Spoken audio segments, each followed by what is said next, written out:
Coming to you live from deep within an icy radioactive wasteland, we are the survivors of the social justice zombie apocalypse. The few, the brave, the bitchy. Once more wading into battle against the zombie hordes with Rantzerker, number 23. No clemency for Clementine. All right, thank you, Vernaculis, for that intro. I really appreciate it. Guest. Yeah, No problem. Favorite, very, very sweet and innocent seeming young man. You had to throw seeming in there. Well, I would hope that you're not as innocent as you look. So that's just being a horrible cougar. I'm sorry. Just I'm gonna keep that a mystery for now. Are you trying to seduce me, Mrs. Robinson? maybe a little. Why? Oh my. Okay, so Karen, do you have everything queued up?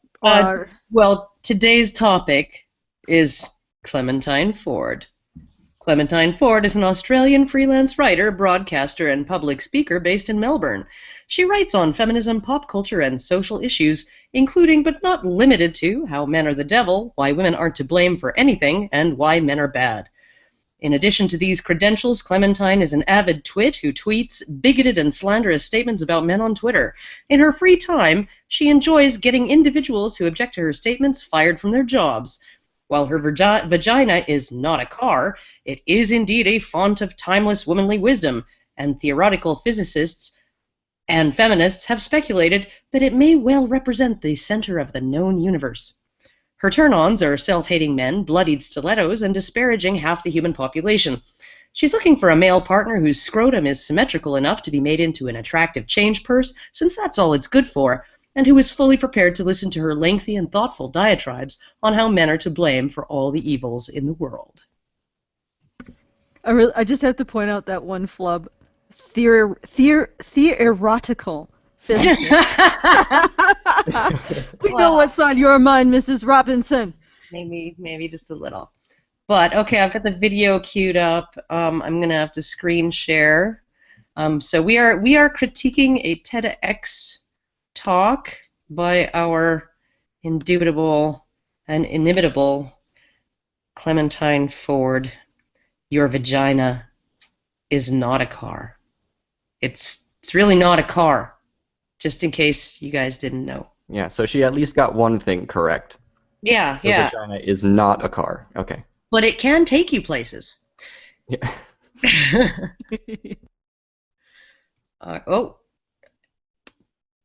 Whoops. Here we go. Okay, What is rape culture? If you haven't heard the term before, rape culture is basically acknowledging that we live in a society that normalizes or diminishes rape through the bombardment of images, language, laws, and social attitudes. Okay, wait. Yeah, someone really should tell her that rape's illegal. Yeah, well, not just that. Not just tell her that rape's illegal, but also point out that, so acknowledging that we live in a culture in which rape is acceptable is rape culture? I think she made that. I guess it's just a petty mistake, but... Maybe a Freudian slip, I don't know. Yeah, it might be a Freudian slip. A slip of the tongue. Okay. Oh, my goodness. Laws and social attitudes. It's a culture in which victim blaming is not just present but common, and caveats like, well, what did she expect going home with him, and she was drunk, wasn't she, and well, she slept with him before, and look at that skirt she was wearing, are routinely invoked to excuse perpetrators as having just kind of done what everyone would have expected. No. No. Well, I would say that if that kind of stuff happened all the time, and for that reason to excuse perpetrators, then that would probably be a rape culture. But that she seems to be living in this weird dream world. Yeah, I've noticed whenever feminists talk about rape culture, the anomaly becomes the standard, and the standard becomes the anomaly. Oh, that's so it's just like, that's an excellent way of putting it. Yeah, it's just kind of like, oh, there are people all the time just excusing rapists because, oh, she was wearing a short skirt. But, the people who actually don't excuse rapists and find them abhorrent are, few and far between. It's the exact opposite, isn't it? It is. Well, okay. First of all, saying she was asking for it is an actual defense against rape. Because if she was asking for it, then she was asking for it. Then it was consensual. And somehow these individuals have managed to make the one legitimate consent and the one legitimate defense against rape into some sort of victim blaming. It's like, how did that happen? And I know it because I can feel my own emotions around saying she was asking for it. They turned that into like a thought-terminating cliche, and nobody thinks about it. Well, wait a second. She is asking for it. Well, that would mean it was consensual. So you've essentially said that asserting that the sex was consensual is victim blaming in a rape case. And shouldn't be allowed. Well, then what? Is it just like you just slap the sticker rape on a guy and then shove him into his cell? Like, what? How did that happen? Or fire him into the sun. Yeah. Oh, yeah. Two excellent choices. But and the other thing is that all of these things are they don't necessarily mean that a rape didn't take place. People ask these things because they're trying to determine probabilities. These are like clouds of probability. The probability that a woman was raped. Let's just ignore male victims for now because feminists do anyway. But the probability that a woman was raped goes down depending on various factors. Whether or not she was dressed like she was wanting to find a sexual partner that night, which is social signaling. Yeah. I mean, if she's dressed in a nun's habit, probably not, unless it's a sexy nun's habit, probably not looking for a sexual partner that night. Probably not. These are just probabilities. It's not saying that the rape didn't happen. It's not saying the rape did happen. It's a probability, and it gets less and less probable as you move outward. Oh, did she go home with him? Well, yeah, that means that it's probably less likely that a rape occurred than if he jumped her in a back alley with a knife. I know. Did she hop onto his penis? Probably less likely that a rape occurred than if he forcibly shoved it into her. But, feminists still think it's possible that a man, even unconscious with a hard-on could rape a woman. Yeah. Because he's so sexy or some shit. But anyway. You know what gets me is this whole thing with removing any aspects of the sort of the behavior of the alleged victim or the accuser prior to the sex taking place. All of that is essentially completely it's trying to make mens rea something that is not pertinent, not something that needs to be addressed or brought up, right? They want to concentrate solely on the guilty act, right? Which is that somewhere in her brain she was not consenting and he had sex with her, right? And his state of mind, his perception of whether she was consenting or not, his reasonable belief in her consent, all of those things go straight out the fucking window, right? By removing all of these actions on her part that led up, right? All of these choices and actions that she may have made that led up to her being allegedly raped, right? So his state of mind is no longer part of the equation. Mens rea, the guilty mind, no longer part of the equation. There is only the act and her state of mind that's left, right? It's turning the entire, like, homicide, right? If you genuinely fear for your life, right? Even if you were in no danger whatsoever, so somebody like pulled out a toy gun that the little orange tip had been removed and it looks real enough, and you shoot them, right? Because you thought they had a real gun. That's mens rea. That's your intent was not to intentionally take a life in a malicious way. You believed your life was in danger. You had a reasonable belief. That's your mens rea. That's your state of mind, right? That is a mitigating factor. That will play into whether you are punished for that or not, right? So removing all of these things that women do, that women might do, that women may have done leading up to an event that they choose to call a rape, when they make an accusation, is essentially saying that a man who freaking shot somebody because they pulled a toy gun that looked real enough on him, that the fact that that was a toy gun, like his reasons, his reasonable beliefs, his state of mind, completely immaterial. He is just as guilty as somebody who hired a hitman to kill his wife for money, for insurance money, right? He's just as culpable for that act because the act in itself is the same. The result for the victim is the same, right? And so they're trying to remove all of that. They consider it baggage. They consider it immaterial. And they not only consider it immaterial, they consider even considering it to be damaging to the victim. It's I get the feeling that they would call any culture a rape culture unless a woman could simply accuse a man and he goes directly to jail. And then they would refuse to believe that that could ever be like abused. Yeah, oh yeah, no.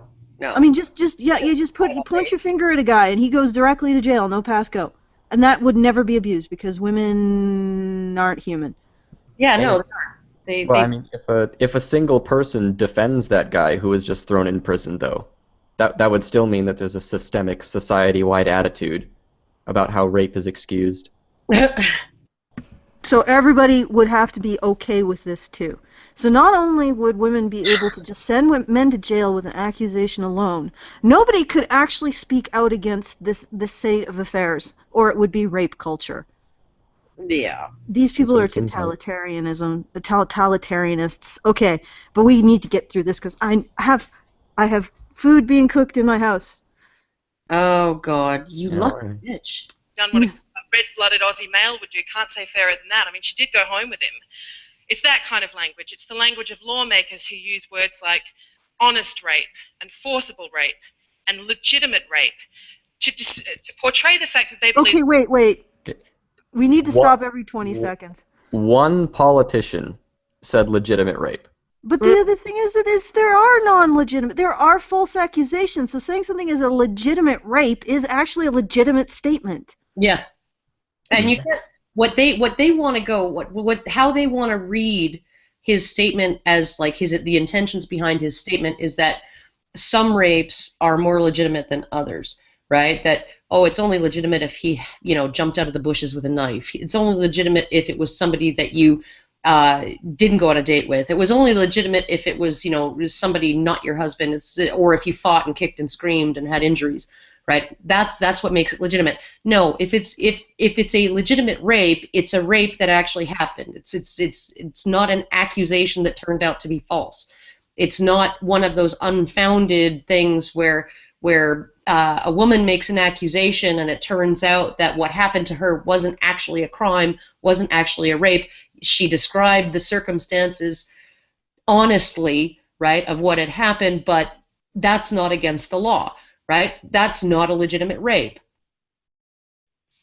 But they want to turn this into he's saying that the only legitimate rapes are the ones where some stranger jumps out of the fucking bushes with a knife or something like that, right?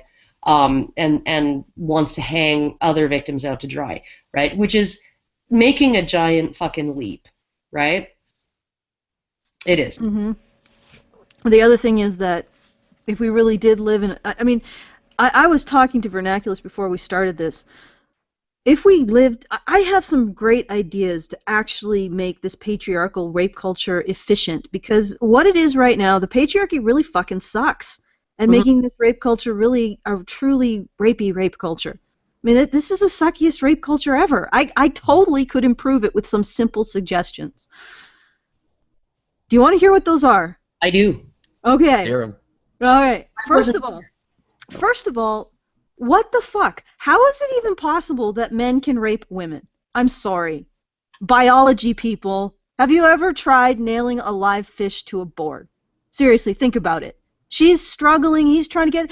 I mean, if you've had sex, you know that it's hard to get in even when both parties are trying to assist each other in achieving penetration. Especially when she's not wet. That's almost impossible. So how does he find the hole if she's not wet? And once she's wet, she's obviously consenting. So there you go. I mean, I don't even see how women can be raped by men. That's not even possible. So what the fuck? Why would you need laws against something that's not even physically possible? Okay, here, seriously, why would you need laws against that? We need to get rid of those fucking laws. They're ridiculous. You're kind of sounding rapey, Alison. I am sounding rapey, but this is facetious. This is Swiftian satire, by the way, folks. For anybody who's listening in who doesn't think that I'm being satirical, I mean, prepare for that to be edited. Oh yeah, seriously. Oh no, I know they'll edit it. I know they'll cherry pick this. Seriously, it's not biologically possible for a man to rape a woman because there's no way he can get in unless she's aroused. And if she's aroused, she's obviously consenting. Her body does not lie. Okay. So there you go. There is no possible way to rape. I've just told the patriarchy how to make a legitimate argument that has been made. I mean, the genital configuration is a bit different in the argument that was made. That has been asserted, that has been made to excuse other forms of rape. And you could use this, patriarchy, you could use this to justify getting rid of the laws against raping women. And in fact, why would you even consider a man giving the holy schlong to a woman rape? It's a fucking gift! She should get on her fucking knees and kiss his ass for the privilege of receiving the holy schlong inside her. She's made better by that. She's seen as better socially. She's been seen as having got a conquest because she's got this great gift from a guy. You know, what woman would ever say no? What is she, a lesbian? What woman would ever say no to the holy fucking schlong? She must be a fucking bull dyke. Jesus Christ. Like, you know what we should do? We should have laws against women saying no. Because obviously if women say no, they're sexual freaks. Who the goddamn hell would say no to the holy schlong? Really, who? Who? And they're making the owner of the schlong feel bad, too, when they say that. Exactly. Forget that. If a woman has any particular desires in a man, let's say she doesn't want a disabled man. Well, she's obviously ableist. She doesn't want a fat man. She's obviously fat phobic. She doesn't want an ugly man. She's obviously lookist. I mean, the only reason a woman would say no to a man is because she's a bigot. I mean, seriously, look at this. You know what? We not only have to get rid of rape laws. We only have to get rid of rape laws. I mean, we'll keep the rape laws that stop women raping men because that's obviously a thing. But we got to get rid of the rape laws of men raping women. Not only do we have to get rid of them, we have to actually fucking make it illegal for a woman to say no because the only reason she would is because she's a fucking bigot. She's a lookist, ableist, or fat phobic. That's the only reason. So she has no legitimate reasons for denying a man sex. None whatsoever. And if we can't put that in law, we should damn well make women feel bad if they have any preferences in a sexual partner. And I mean, fuck, what about if she has preferences in his personality? Obviously, she's a matriarchal control freak who just wants a submissive man to kiss her ass. So there you go. She should have no preferences in her personality, no preferences in his physical appearance, no preferences whatsoever, or she's a bigot, and she should feel like shit. And if we can't make that law, then we should tell her every day of her fucking life that she has no right to any preferences whatsoever. There you go. Mic drop. I have just made patriarchy 100 times more efficient. Oh. Bravo. I don't even. I feel like that guy who played after Jerry Lee Lewis played Great Balls of Fire and set his grand piano on fire on the stage, and then he looked at the next performer and he said, "Follow that." I feel like that guy that was waiting to perform after that. I'm sorry, Karen. We just got showed up for the entire episode. Yeah, no, just end it here. How do we even move on from there? Okay. You know what? Okay, I'm going to give the cheat sheet to everyone who's listening, and especially the feminists. Feminists have asserted all of this shit. Feminists, and not just feminists, actually, other people who seem to think that men can't be raped. It's just feminists who've added seemingly added this idea that men can't actually have any kind of criteria for selecting women. They Yeah. can't expect a woman who's nice to them because he's a shitlord who just wants a submissive Yeah. religious wife or some shit. You can't ask for a woman who's fit because then you're fat phobic. You can't ask for a woman of a particular race because then you're racist. You can't say, well, I'd prefer to be with a woman who's not disabled because then you're an ableist. I mean, they have all these words to shame and marginalize men for their sexual desires. Well, I just think that the patriarchy should really take a page from feminism's workbook. Yeah, I think so. Because just think about that. Just think about that for a bit. And yeah, I'll be quiet now. Maybe feminism is the patriarchy. Well, yes and no. Yeah. They're Don't go too far, but they're the patriarchy, but if women were in charge, right? That's Yeah, pretty much. I think that the whole patriarchy myth is essentially feminists saying, well, if I was in charge, I'd be totally fucking stomping on men's testicles and privileging women. So that must be what men have been doing to women all this time, is, stomping on our ovaries and privileging men. Yeah, I feel it's kind of an excuse for their own failings too. I mean, if I'm being completely honest. Oh, well, it's not about me. There's a situational attribution I can put in here. I was oppressed. Yeah. It wasn't that I maybe didn't try hard enough, or I didn't study well enough in school, or I made a few mistakes along the way. No, it wasn't me. It was everyone else. Yeah. Or it was society, or whatever. Yeah, no, it's finding, and that's sort of a toxic feminine quality, right? It's finding external attributions to, it's seeing yourself as an object that's acted upon, so that if anything bad happens to you, it's completely due to outside forces, and you had no agency whatsoever in creating the situation where that happened, or contributed to it in any way. You're just like a leaf blowing on the fucking wind, and you land wherever you land, and if where you land is rape, then well, the wind blew you there, right? Yeah. Can I toss out a theory just to sort of see what everyone thinks?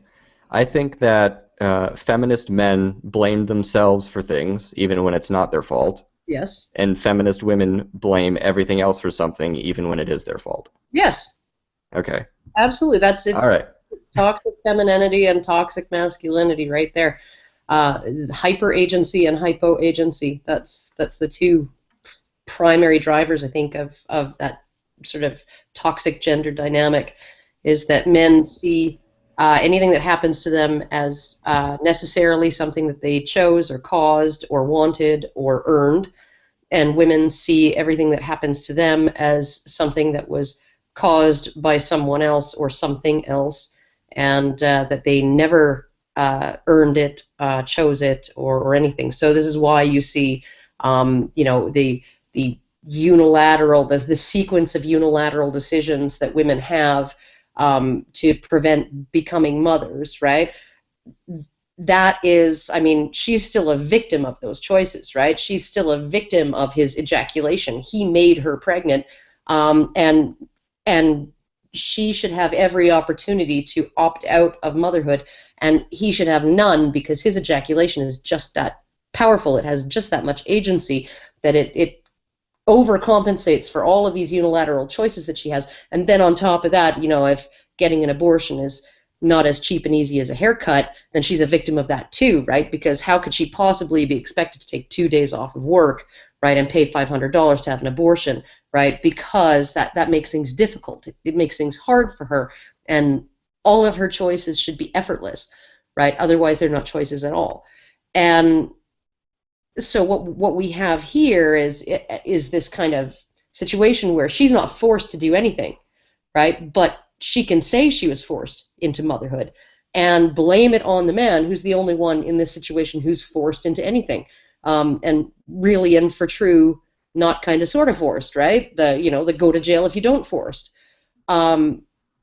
He's the one who's forced into it. And she's the one with way more power to not be in that position. Number one, way more choice, and she's not forced to do anything she doesn't want to do, and yet she can hold him more responsible than she holds herself for all of that. Okay. So, Mute. I got to mute. Fuck. God damn. All right. So someone in Palace of Wisdom in the chat said, yet a woman will also blame herself for things she has no power over. What I found is that when women do this thing where they say, well, I'm sorry for this thing, and it's a thing that they don't necessarily have power over, what they want to do is reaffirm that they have no power over it. And often they'll say that they're sorry for things that they really do have power over, and they're waiting for someone to confirm their belief that they don't have any power over this thing. Because if you actually don't do that and you say, oh wait, yeah, you are actually responsible for that, they go ballistic. So you do that. When you have a woman saying, oh, I'm so sorry that X happened, and you say, well, you should be because you're responsible for it, see what she does. She doesn't actually believe that she has power over it, that she's taking responsibility legitimately. She's essentially wanting you to tell her that she doesn't have any legitimate responsibility for the thing that she's talking about. Because if you don't tell her that, and you say, well, maybe you were responsible, or at least partly responsible, she will go apeshit. And that I just throw that out there as an experiment you can engage in your own life. Actually, and are we ready? I would suggest that people do that, actually, because it really is. It really is an awful feeling, because when you do, and women do apologize more, and women apologize more than men do, and it's not about them being more willing to take responsibility. It's not about anything like that. It is about the threshold of offense, right? Women find they have a lower threshold of offense, whether giving or receiving, right? So if you say something offensive, a woman is more likely to take offense at it than a man is. And if someone says something offensive, a woman is more likely to think, oh, that was offensive, than a man is, right? Both giving and receiving, men just consider fewer things offensive, right? So women give this sort of verbatim apology. They apologize, oh, sorry, like, oh, sorry, I, almost bumped into you in the supermarket, sorry, right? That's not taking responsibility. That's just social lubricant, right? It's smoothing over a fence. That's all it is. Let me put it this way: when a man is racked with guilt for something, Palace of Wisdom said that his sister was racked with guilt over a child that she had who had a birth defect. When a man is racked with guilt over something, he usually does not do this. He just suffers in silence. Essentially, your sister is wanting you to say, no, you're not responsible. If she doesn't, that's it. Well, and whether or not it's a situation where the woman actually is responsible, she says that because she wants you to tell her she's not, so she can feel better. Whereas a guy just bottles it up.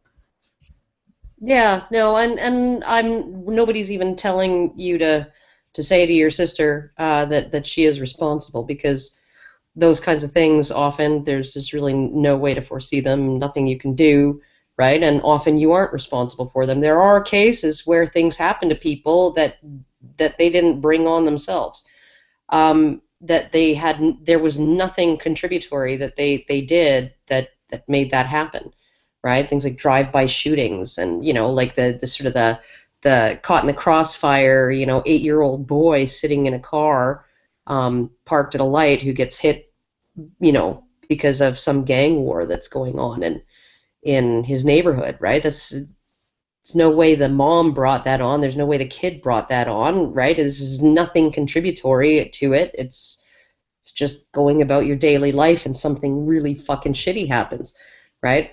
Sometimes that happens. Let's use a different example, though.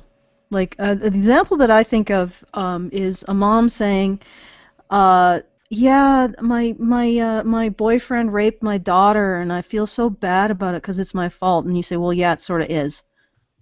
You chose him, and you didn't. There's most likely some red flags that you did not notice or chose to ignore, And that kind of a situation, and if you say that, then she'll go ballistic. Now, like there are situations where women are not actually responsible, and they will ask for that kind of emotional help from other people by saying, I feel guilty about this thing, and people will say, well, no, it's not your responsibility. It's not your Men don't do that, in my opinion, in my experience. They don't. If they really truly feel guilty, they do not talk about it. I guess it's an aspect of the stoic role, but with women they will, and it's essentially a request for you to take the responsibility off their shoulders. It's not actually taking responsibility. Whether or not it is true that that responsibility should be on their shoulders or not is irrelevant. It's still a request to take the responsibility off their shoulders. Yeah. And okay, I just need to give you a rundown here. If we go at this pace, and I know I've been yapping quite a bit. Okay. If we go at this pace, we'll be here till 6 tonight. Okay. Well, I can't. Oh, all right. Yeah, but so do another 20 seconds. Okay, I'm doing it. Two kinds of rape. There's the very, very, very small incidents of real rape, and then there are all of the overwhelming incidents of rape where women are actually just lying about it because they are so embarrassed by the fact that they've allowed something to enter their shame cave.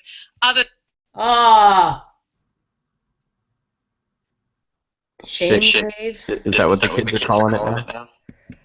You know what? Tonight, when I'm having sex with my boyfriend, I'm going to talk about my shame cave. What?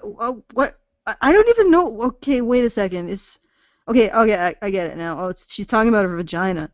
I was like, shame cave? What the fuck is she talking about? You call yourself your vagina the shame cave, Clementine?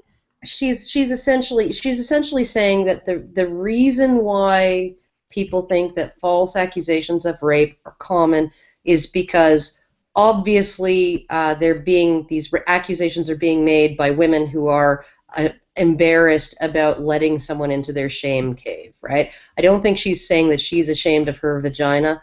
I think that she's saying that the attitude on the part of society is that vaginas are things that women should feel ashamed of. So, okay. I think that she's being even more facetious than Alison was. I mean, I don't think people are suggesting that that there's empirical evidence that false accusations happen definitely more often than actual rapes do. I think what she's doing is people are saying, hey, false accusations happen too, and I think that they matter, and she's saying, oh, so what you're saying is that all these women are just lying. That's what you're saying. I mean, it's annoyingly dismissive.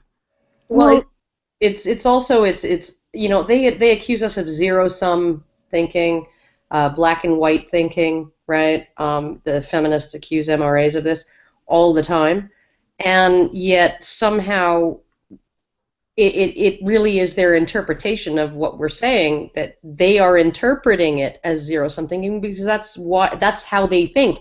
It's just like in that open letter from that Simon Fraser University gender frickin' women's studies sexuality frickin' student union thing, right? Where they said that you say that feminism oppresses men. I gave a talk, and this whole letter was about my talk, right? I gave a talk in which I used a variant of the word oppress one single time, and it wasn't to say that feminism oppresses men. It was to describe how feminism believes patriarchy oppresses women, right? And yet they believe that because they think in those terms that we obviously think in those terms, right? So of course, if we're saying, oh, there are false rape allegations, they're going to say, oh, so you're saying all women lie about rape.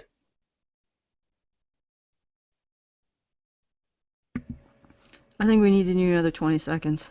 Okay. Than the Holy Spirit. So that's rape culture, and I'm just going to talk you through a series of examples now of what I think rape culture looks like, and some of them are local and some of them are international, because, yay, rape culture exists everywhere. We can all... It's everywhere. What the fuck? You can't see it, you can't feel it, you can't measure it, and you can't know it, but it's everywhere. The rape culture works in mysterious ways, Karen. Everywhere. No, what annoys me is that it's an unfalsifiable position. You know, Yes. if there are low reports of rape, well, rape's obviously underreported. It's not possible that rape just happens less. But if there are high reports of rape, oh, check out that rape culture I was talking about. I mean, it's just Yeah, no, and then also denying that rape is a rampant and widespread problem is in itself a part of rape culture. So there's no way that you can actually present evidence that rape is not widespread, right, without being told that you're actually part of rape culture, contributing to rape culture. wow. Yeah. So the only way out is to repeat the line, Yeah. I guess. Rape culture's everywhere. It's everywhere. In your soup. Especially if your soup has like little noodles that are shaped like O's, because those are just symbolic vaginas, and you're eating them, Alison. Not Karen. Karen. Shame caves. They're symbolic shame caves. Okay, symbolic shame caves, and you're Okay. eating them without their consent. Okay, just one. I want to make one comment on the shame cave, and then we need to we need to have gotten to 3 minutes by the top of the hour, or we're never gonna. No, 6 minutes, and we're at 1:26. Holy shit. I mean, she said she's going to give us a bunch of examples, so if you want, we can just kind of run through, pause it for all of her little examples if you want. Yeah, I just want to make one comment on the shame cave. Why would you know what? Never mind. Let's just go through the examples. Okay. Share I'll it. save it. So rape culture is Peter Spider Everett after the 2010 AFL Grand Final, responding to allegations. And it's very important, this word allegedly. You'll speak to people who don't believe that rape culture exists. And you'll speak to people who don't believe that men can ever be charged with rape because, of course, women are always lying.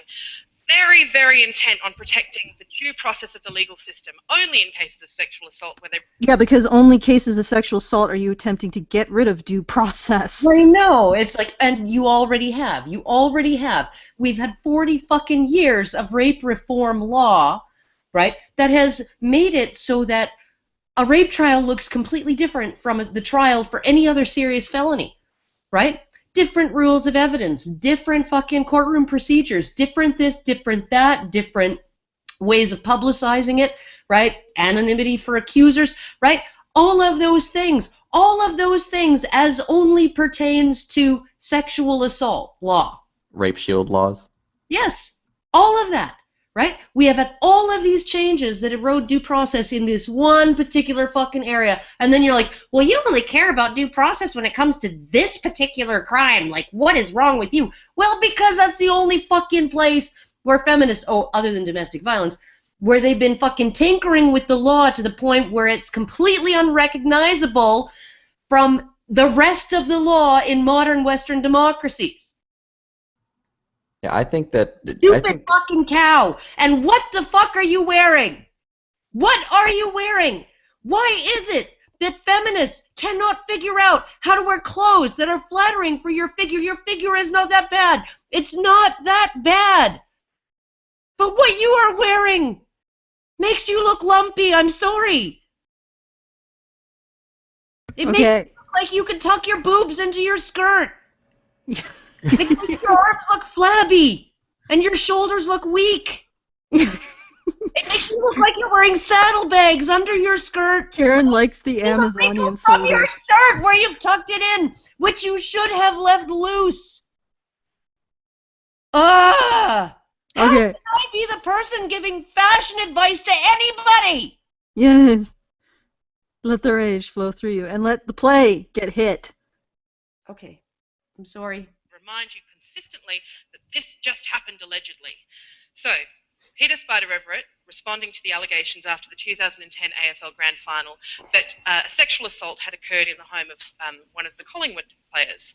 Now, that has since been resolved, and if you do have a chance, do read Anna Crean's Night Games because it's a brilliant exploration of sex, power, and culture. But him responding to that with the following tweet. Girls! When will you learn that at 3 a.m. when you go home drunk with a guy that it's not for a cup of Milo? Allegedly. It's not. It's not. You go home drunk with a guy at 3 a.m., you're not going there for a cup of fucking tea. For a chai latte. For pumpkin spice fucking latte. You're not. That's not why you're going home with a guy at 3 a.m. You're not! Yeah, like social signaling here. Oh my fucking god! And how come it's like feminists will say that men need to pick up the most subtle social signals from women, but they won't take responsibility for women's social signaling. You know that women signal socially, and you expect men to pick up on it. Fucking air horn, and it's like, you shouldn't have counted on that. She really meant something else. Yeah, no, she wore an She wanted to read the Bible. Sex dress and stripper heels to your apartment at 3 o'clock in the fucking morning. She wasn't there to discuss the nuances of the modern economy. Okay, all right. Yeah. Oh, can I say a little thing?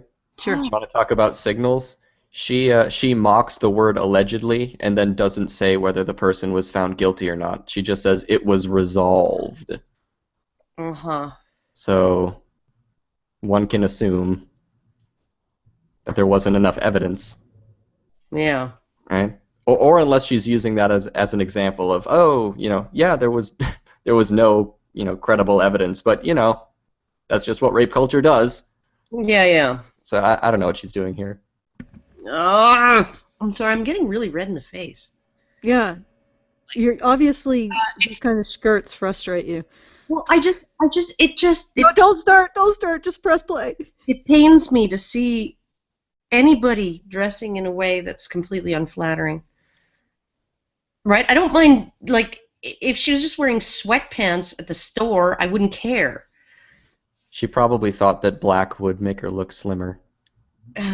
Not a black pencil skirt. So. Okay. It's Carrie Ann Kettley responding to that tweet by inviting Peter Spider Everett onto her show and sympathising with him over the poor fate of footballers who have strays throw themselves at them all the time and get them in trouble. Oh, yeah, because women never fucking throw themselves at male celebrities. How many fucking pairs of panties does Tom Jones have in his personal collection? He probably has a freaking entire wing of his house devoted to storing all of the fucking panties that got thrown at him on stage. Women never, ever, ever, ever, Mick Jagger and his 4,000 fucking sexual partners, women never fucking throw themselves at famous men, at footballers, at professional athletes, at anybody, and then they never, ever, ever fucking try to blackmail them. Who was it? Which fucking one was it? He's a single guy. He's like one of the oldest guys in the NHL. Jaromir Jagr. Is it Jaromir Jagr? He had some fucking woman, right? A model, a Russian fucking model who banged him, right? And then she emailed him and said, because she took nude pictures of him without his consent in bed while he was sleeping in bed after they'd had sex, of them together, and she emailed him and said that if he didn't give her X amount of money, right, she would release these sex pictures. And he was like, you're threatening to release pictures of like a 45-year-old guy banging an 18-year-old Russian model? Go ahead. Yeah, I think Bill Burr said something about this once. Oh God, there's an epidemic of gold-digging whores in this country. Yeah, no, he said, I play golf. I don't walk off the golf course and find a busload of Scandinavian women all ready, faces painted, skirts up, running down the hillside like Braveheart, waiting to jump on it right in front of my wife. Yeah. Oh, God. And then he said he was talking about the coverage. He was just like, not a single person called any of them a whore. Not a single one. Not a single one. Okay, here I'm going to lay out a challenge for the three of us. Okay. All right, no, just listen to the challenge, Karen. Don't jump the gun. Let's get through another minute. We'll have to do it in 20-second increments, otherwise YouTube will hit us with the copyright. But we will stop it and say nothing. Okay. Okay, twice. So go to the next 20 seconds, stop it, Nobody say anything. Channel 9 responding to the dismay and outrage, and I am grateful that it was given because not everyone likes to talk out about rape culture, but Channel 9 responding to that outrage by issuing a statement that said, in regards to the segment on Kerry Ann's show this morning, what she was talking about when she talked about strays was alcohol-fueled situations in which both girls and guys must take the blame. Rape culture is reducing rape to an alcohol-fueled situation. Rape culture is Channel 9 responding to these things with such dismissive tones that it reinforces to people that it's an alcohol-fueled situation and not an actual assault on their bodies. You know, Another 20 seconds. Looking further abroad, rape culture is Daniel Tosh, who's a comedian standing in front of a live audience and responding to a woman who'd taken umbrage at one of his jokes about rape by saying, wouldn't it be funny if like 5 guys just came down and raped this woman right now? Wouldn't that be hilarious? Rape culture is also his comedy mates then defending him. Okay. Sacred. All right, take it away, Karen. Okay. Number one, it is possible for a drunk woman to get raped. Nobody is saying that it is not possible for a drunk woman to get raped. But drunk people do stupid shit of their own free will all the fucking time. I almost got talked into taking a shit on my vice principal's fucking lawn when I was drunk and 17 years old and had just graduated from high school. Right, by friends of mine. Oh, wouldn't that have been interesting if the cops had driven by that at that point, right? To see me squatting on my freaking vice principal's lawn, right? Drunk people do dumb shit. That doesn't mean they didn't choose to fucking do it. Okay? 2, Daniel Tosh's rape jokes that this woman in the audience took such umbrage at and was so offended about was he addressed the audience and said, give me a topic to joke about, and somebody called out rape. And he said, oh yeah, rape, because rape is just so funny, you know, like what's the funniest thing about it? Is it the humiliation, the violence, you know, like what's the most funny thing about rape? In other words, he was saying, rape isn't fucking funny. And then this stupid bitch stands up and said, rape is never funny. I'm offended. Also, hashtag kill all men. Just a joke. Stop saying they're feminist. Oh. Sorry, Karen, I had to mute you there because you're echoing. But I just wanted to say, I think that we could have like a rape culture test. Now, until time that that female rape victims are taken as seriously as male rape victims, I don't think you can assert that there is a rape culture directed at women in the West, because it just doesn't make sense. I mean, I think you might get away with saying there's a rape culture directed at men. I personally think that such a framing is useless and counterproductive, but you could make the argument, as far as I'm concerned. But as long as rape of women is taken more seriously than the rape of men, there ain't no fucking rape culture directed at women in the Western world. And I wouldn't say in other cultures either, because I don't know if there's a fucking culture on the planet that takes the rape of men as seriously as the rape of women. Well, especially by women. It takes it more seriously in some cultures in the sense that like both the victim and the perpetrator get punished, or sometimes just the victim. Right? But they take it more seriously in terms of the man in question. The victim is considered to be totally and utterly destroyed as a man. Yeah, and he's also often considered to be like fair game for things like stoning and being thrown off buildings, because the fact that he submitted to a rape means he's gay. Yeah, or the fact that he couldn't stop it means he's gay. And incidentally, women aren't stoned for rape in the Middle East. No, they're not. They're stoned for adultery in the Middle East, and they, unlike men, have a potential out where they can claim that they were raped.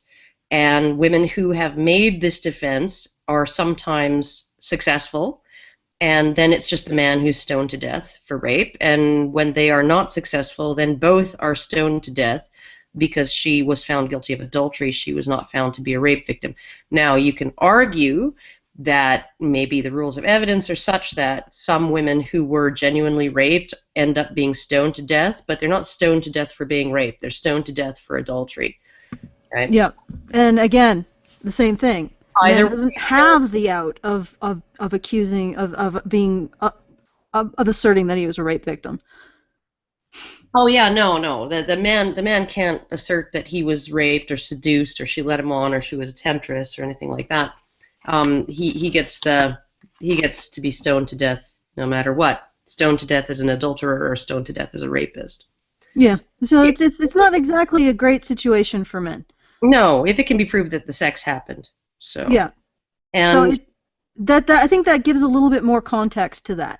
Yeah, and it also, I think it would provide some context, knowing that in most Muslim countries that operate under Sharia, the ratio of executions between men and women is about 1 woman for every 50 men executed under the law. So it's difficult to imagine calling those societies expressly misogynistic. They may be misogynistic in some ways, but I don't think they're particularly or uniquely misogynistic given the rest of their values. I don't think. But they're brown people, Karen.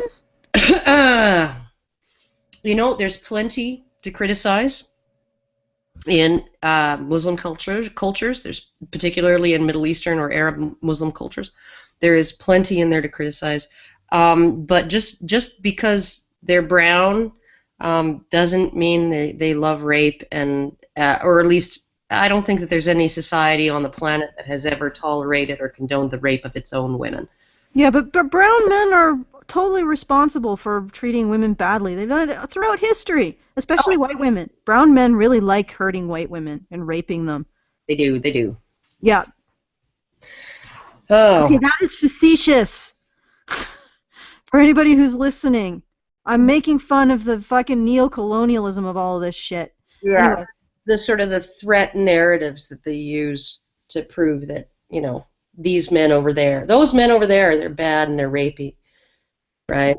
Although I think that we're in a very, very unique period of history where we're willing to say all men, including our own, are rapey and horrible to women. So. Yeah, it's we basically created a threat narrative against all men. We've transcended our humble beginnings and we become something super special. Oh fuck yeah! It's okay now because not only do we say that Jewish men are rapey, black men are rapey, ethnic white minority like Italians and and Irish are rapey, poor men are rapey, but just all men are rapey, and that makes it progressive because it's every man is included now, not just black men. Woohoo! Woo! That's how they ended racism, right? Yep, they just lumped it into misandry, I guess. I think so. All right, let's do another full minute. Women's bodies aren't. Rape culture is raising boys in an environment and a society that teaches them that they have an entitlement to women's bodies. And that is how things like Stubenville, Ohio happens. That's how things like the Roastbusters in Auckland happens, where boys think that it is so much their right to treat a woman's body as they please, that not only will they do it in front of all of their friends, rape an unconscious woman repeatedly, but they'll film it. They'll actually document the evidence and put it on the internet for everyone to see what a big man they are. In Auckland, it's the police not doing anything about it for years, even though they knew about it, because they said we couldn't do anything about it. Rape culture is reinforcing to young girls that they don't have the right to feel safe. Rape culture is people telling women that protecting themselves from rape is like property theft. That, it's not... Okay. How many Stubenvilles happen, you goddamn cunt? Yeah, no, and what happened? What happened when outsiders looked in? What happened when outsiders looked in? Oh, they all obviously cheered and said, "Good job, fellas." It couldn't have had anything... Are you fucking kidding me? It couldn't have had anything to do with the tribal dynamics going on, the socioeconomic circumstances, the fact that Stubenville was a half-empty fucking ghost town in the midst of an economic depression where the only fucking thing they had going for them was high school football, and these guys were on their high school football team. They were the stars of their high school football teams. They were the stars of the community. They were the cherished sons of their community, and this girl who snuck out of her house and got drunk and then went against her friend's advice because she wanted to hook up with one of these guys. She set out to do it that night, right? And her friends were like, "You're drunk, we should go." And she's like, "No, no, no, no, no, I'm going to go party so I can hook up with this guy," right? And she was from an outside community, and then all of a sudden, something bad happens, and people in Stubenville are covering it up because, you know what? They would have done the exact same fucking thing if those boys had stolen a chocolate bar. They would have engaged in a massive fucking cover-up because they would have known that stealing a chocolate bar is a major fucking deal. It's a major fucking problem. It's a major horrible thing to do, right? So we have to engage it. No, but they do it for rape. Yeah, they knew that the outside world would come down on them like a ton of bricks, and that's how these little conspiracies, little pockets of conspiracies happen. You don't look at the situation. I don't know any of the names. The coach who raped a whole bunch of boys, Stardinsky, right? Yes. Studinsky something. Anyway, that's a similar situation. I'm not going to look at that and say, oh, the fact that all the college administration actually covered that up, that means that it's a systemic problem in our society, the acceptance of raping boys. No, it's by men, particularly. I mean, that's not, we don't accept the idea of boys being, or men raping boys. We don't consider it an acceptable thing, except there was a pocket, of a little conspiracy pocket around this, because that group knew that if it came out, people wouldn't accept it. People would be upset about it. Maybe not as upset as if he had raped little girls, but they would be upset about it. So that's how it works.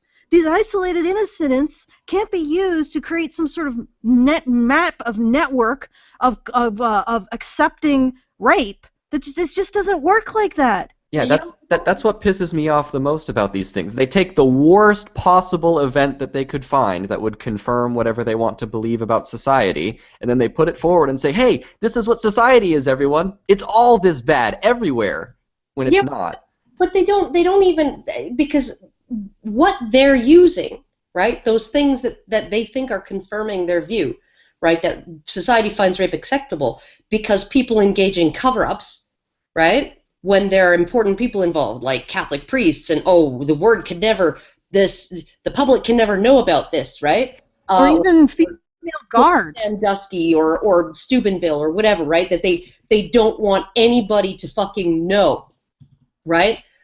That's the opposite of what they're saying, because you don't, like I said, you don't engage in a cover-up because some fucking 17-year-old boy stole a chocolate bar. You don't involve, you don't engage in multiple fucking felonies like felonious behavior to cover up a freaking something people don't care about.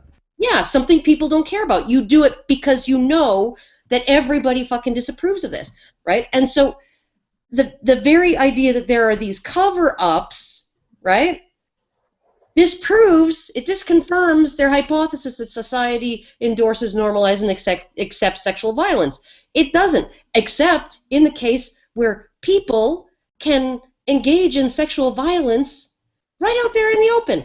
I seem to recall a viral video of, I think he had to have been like 13 or 14 years old, this skinny little guy, right, sitting on the bus at, 10:30 at night, going home, and some fucking middle-aged drunk fucking woman all dressed out to go clubbing essentially climbs on him, starts doing a lap dance on him. People are filming it. He's looking uncomfortable. He's trying to get away, right? He's kind of doing that nervous laughter. Is somebody going to help me, right? And she's all over him. And then when she finally starts to take his fucking pants off, right, somebody intervenes and says, oh, we should probably, you need to calm down, ma'am, right? okay? Right out in the open, on a public bus, in front of everybody. And Right? no charges laid. I don't think she was charged with anything. And the kid was like 13, 14? He had... Oh, sorry. Force mute. Yeah, I know. She brought the mute hammer down too quick. Yes, I did. He had to have been about 14 or 15 years old. He was definitely like, if he was in high school, he was in grade 10. He was one of these sort of young, skinny, wiry, nerdy, geeky-looking guys. Kind of like you, Vernaculis, but not as cute. Yeah, it's oh. You know. Okay, now 20 seconds Mrs. before Robinson's. Okay, but it's okay because Vernaculis is legal, right? Yeah, and it's his brains I'm attracted to. Yep, 22. He doesn't. That's okay. legal everywhere, pretty much. All right. Okay, that's good. All right. Okay. And I don't have to feel bad. All right.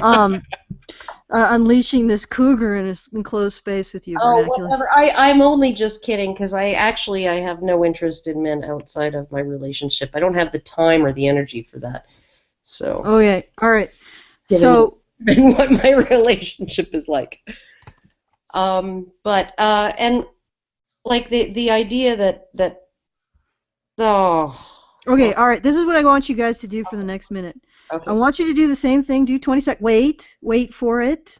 Do the 20 seconds, and then just get it all out by calling it bullshit. But just that. No talking. Okay. Just say bullshit.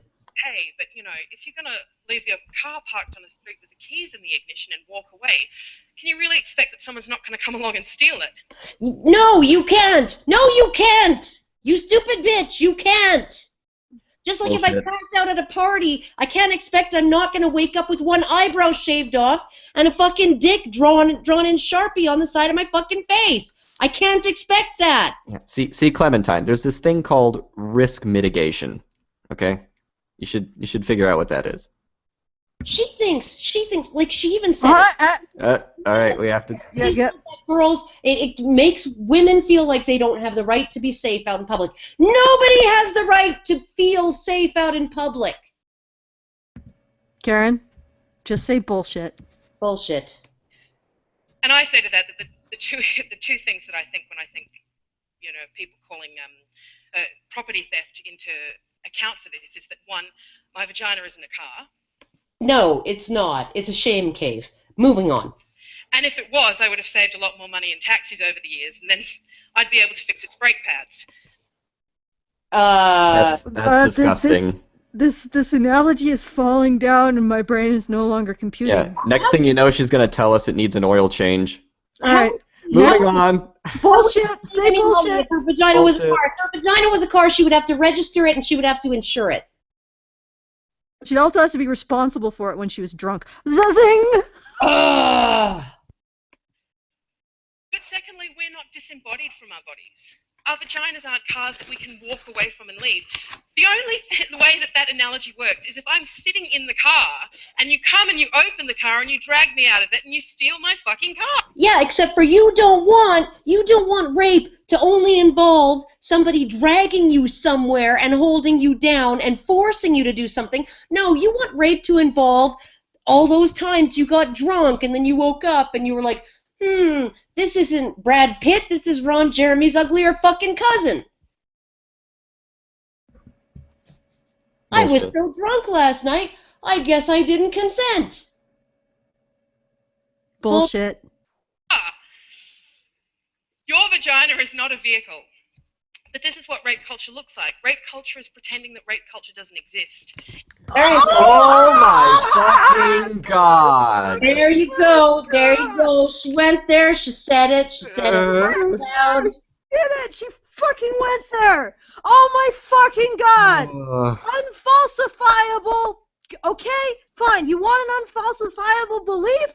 It is not fucking scientific. It doesn't relate to reality. There, you can have your unfalsifiable belief, but nobody has to believe it. Nobody has to goddamn fucking believe in the spaghetti monster or pixies recreating reality every time you turn away, because they are unfalsifiable beliefs.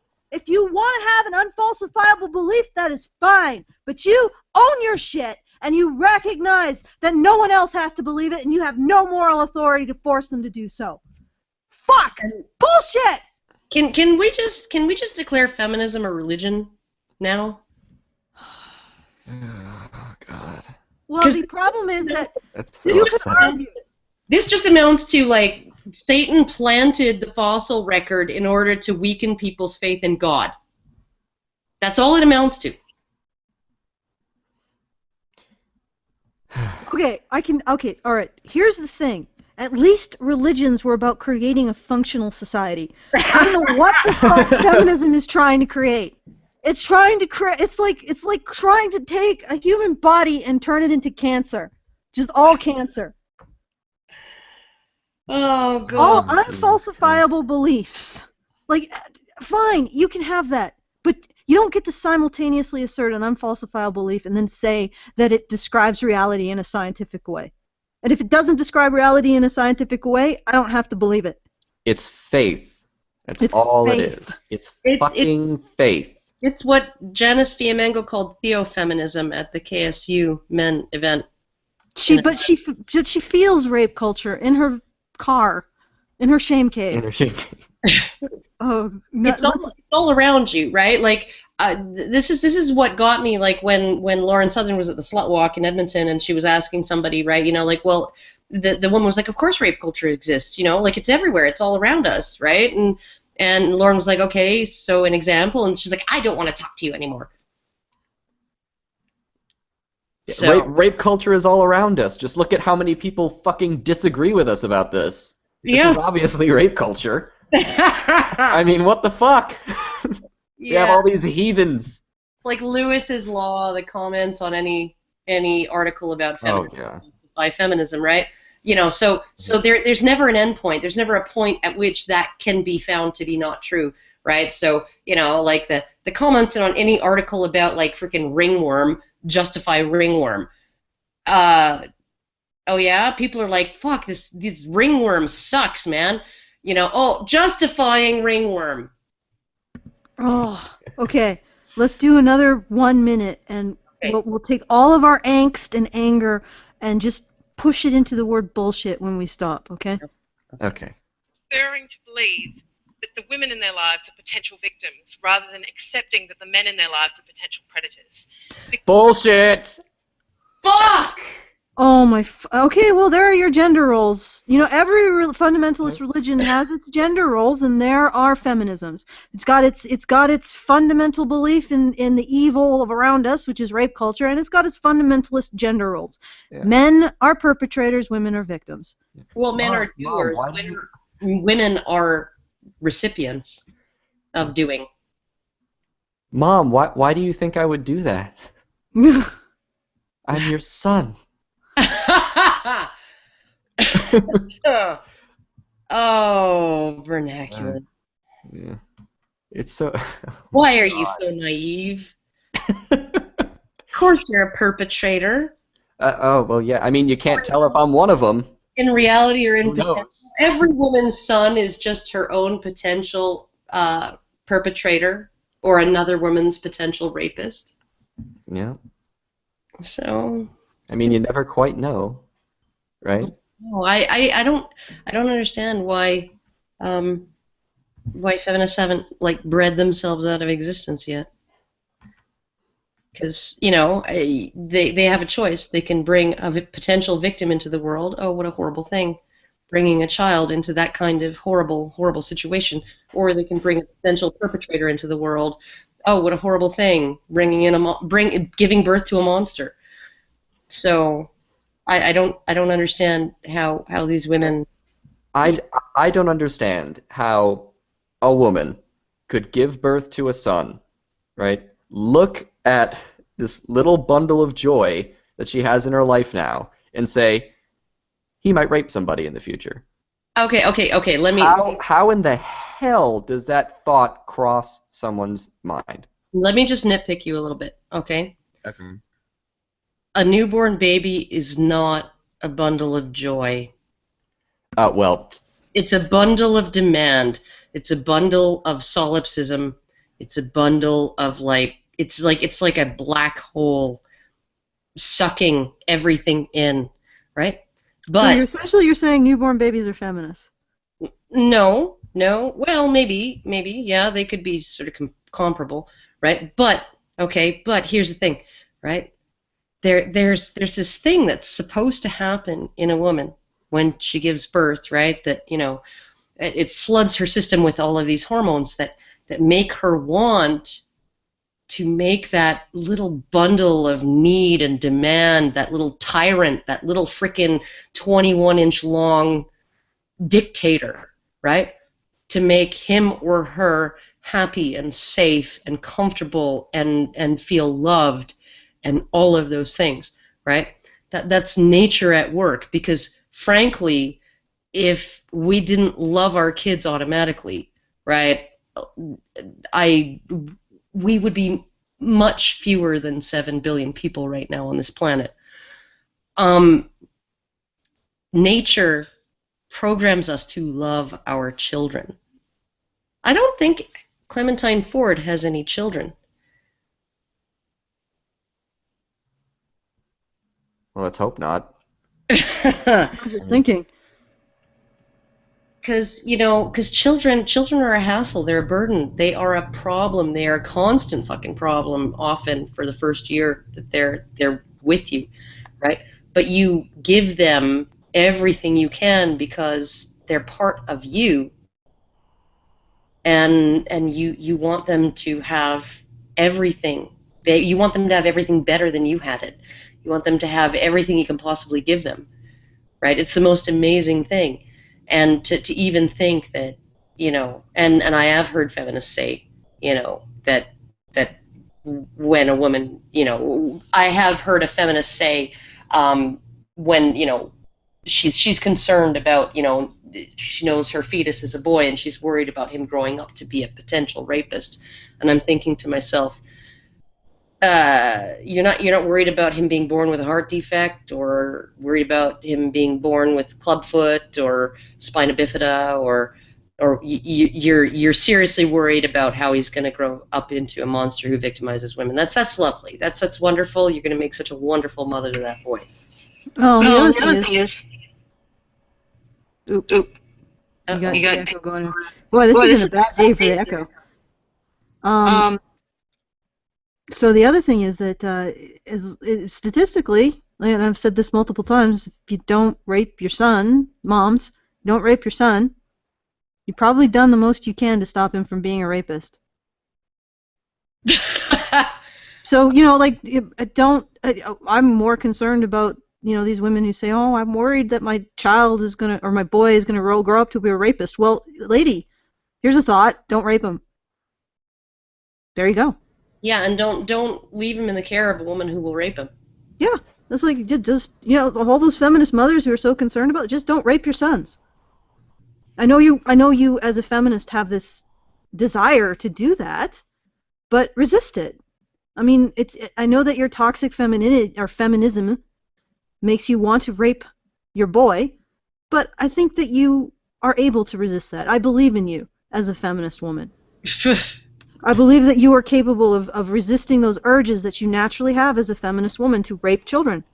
I think you do. And I feel it. I feel that you can be better than that.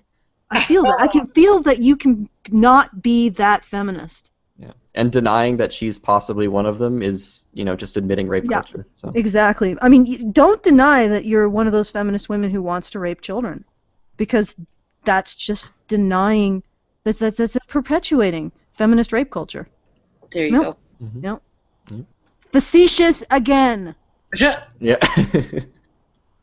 God. Okay, moving on. All right. Because people like to talk about rapists as being evil monsters who lurk in the streets and shadows, and we, the women, have to protect ourselves against them. I'm not saying that... Clementine, why are you lurking in the shadows? What is with this?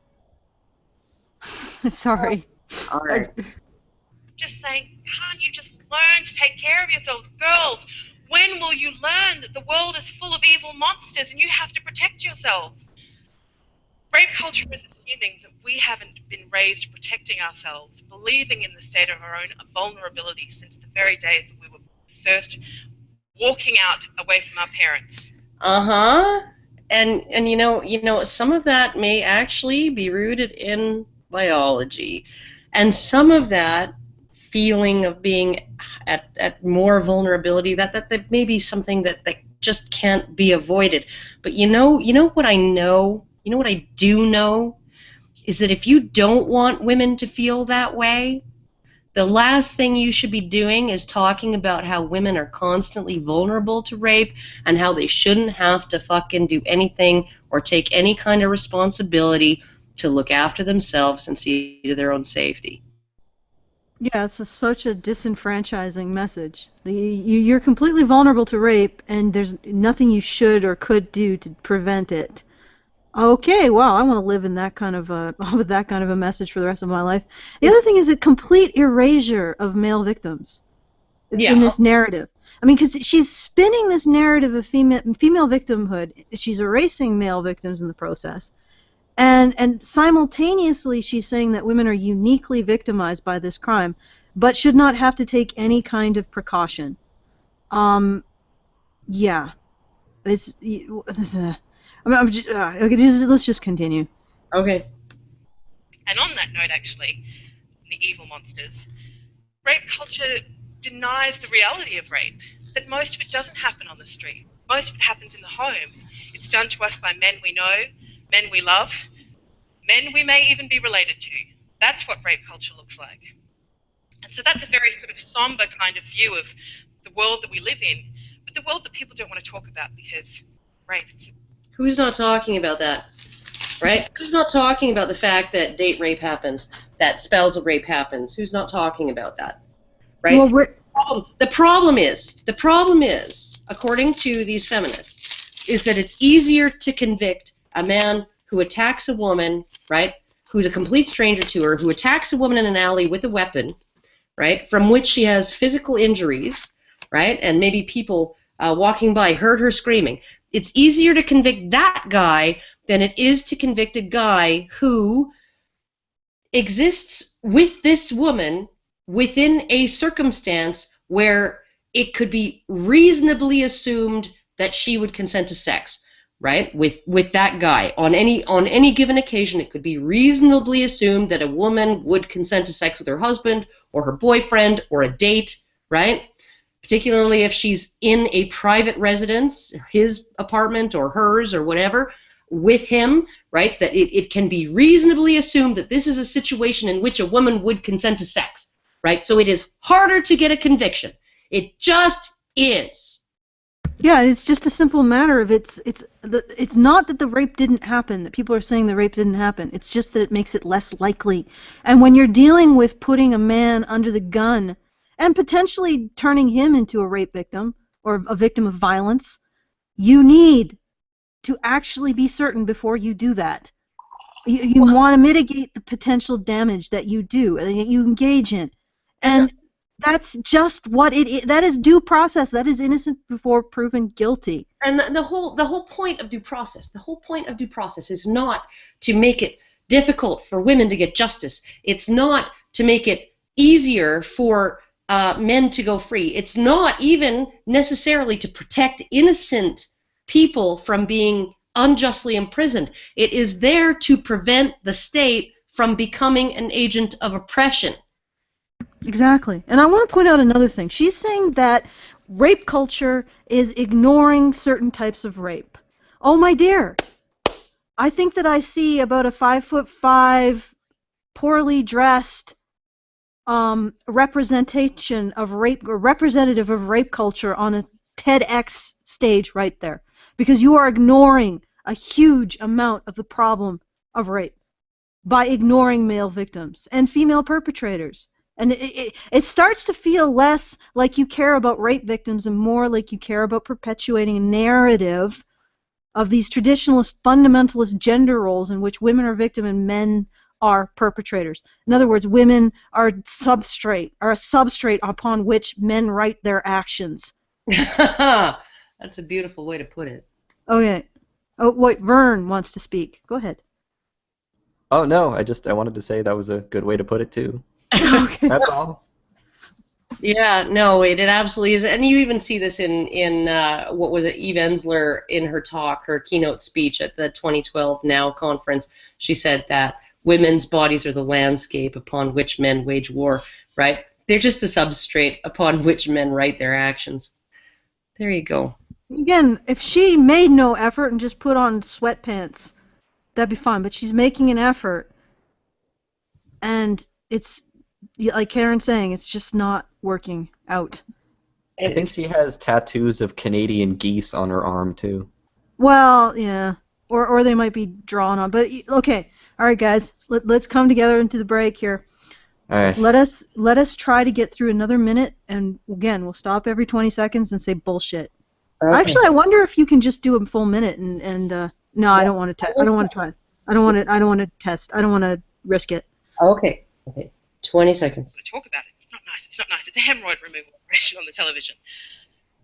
I've actually had a hemorrhoid removal operation, and it's not that bad. I was pretty scared coming here to do this talk today because it's quite daunting standing in front of a room full of people and sharing your ideas on things. Had a couple of nervous poos. So Bullshit. All right, let's go. Oh God. No, I can actually empathize with her in this. It is nerve-wracking to get up in front of a group of people, especially if you don't have a podium to hide behind. I always tend to have a podium, which is really nice. I'm not sort of this lone thing in the center of the stage who gets to walk back and forth. So yeah, I've never had that experience, and I am cringing at my first one of those. But so I can empathize with her. I can see why she would have a couple of poos. Why we have to know about it is another question entirely. Oh, no. Let's keep going. It's a way of lightening the mood. Sorry, I forgot that women aren't supposed to shit. See, I'm shaking. We all get nervous. Yay, you took a shit. Congratulations. Sorry. Yeah, no, but I mean, she's nervous. I can get that. I can totally get that, and I do empathize with her for being nervous. But is this genuine or is it an affectation of vulnerability? No, I think she's probably being genuine about this. All right. Standing here in front of people, in front of an audience, anyone doing that, it's scary, and it's a good kind of fear. And I want to be liberated by my fear. I don't want to be imprisoned by it. And this is what I think. You know, Paul mentioned a comment before talking about terrorism. I do think it's an act of terrorism to raise girls to believe that the world is not safe for them. Because what it does Then is stop doing it! Well, then the other thing is that boys are also raised to believe that the world is not safe for them because there are people in the world who want to do you harm. And it's almost impossible to get rid of them. Like, you cannot stop them. If they want to they have the motive to do you harm, they will do it. So you have to take some precautions as being an adult. So you essentially want girls to live in infancy. And guess what? I know exactly who you're expecting to arrange this nursery, to build and construct and man this nursery that you want to live in. And that would be men. And it's interesting how in your own speech you have redirected your personal agency from yourself, or your locus of control from yourself, to guess where? Men. Mm-hmm. And you've called that liberation.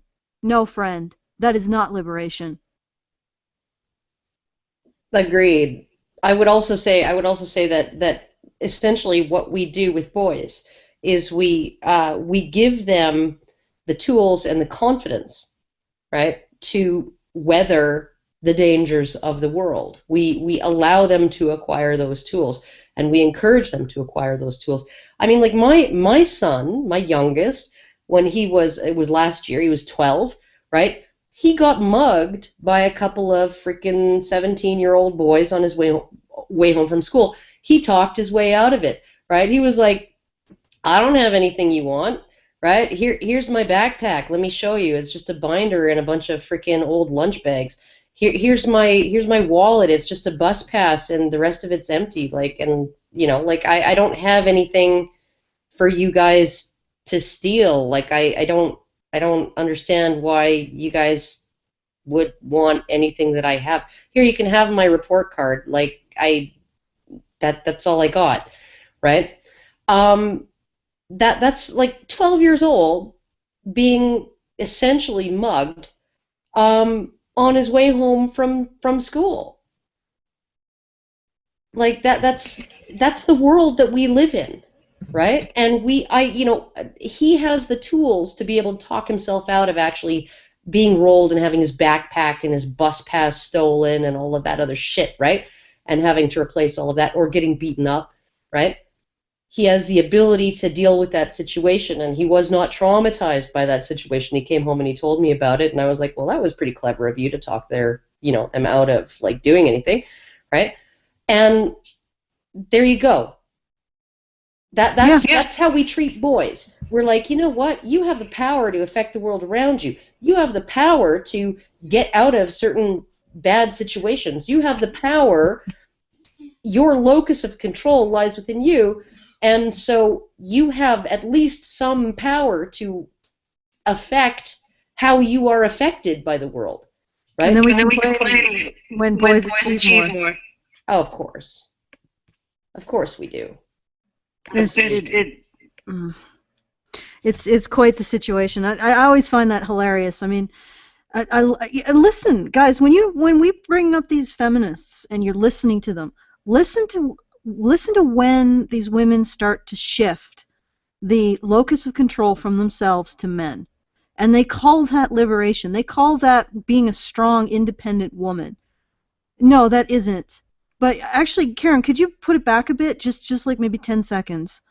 And we listen to that again. Yeah. This is what I think.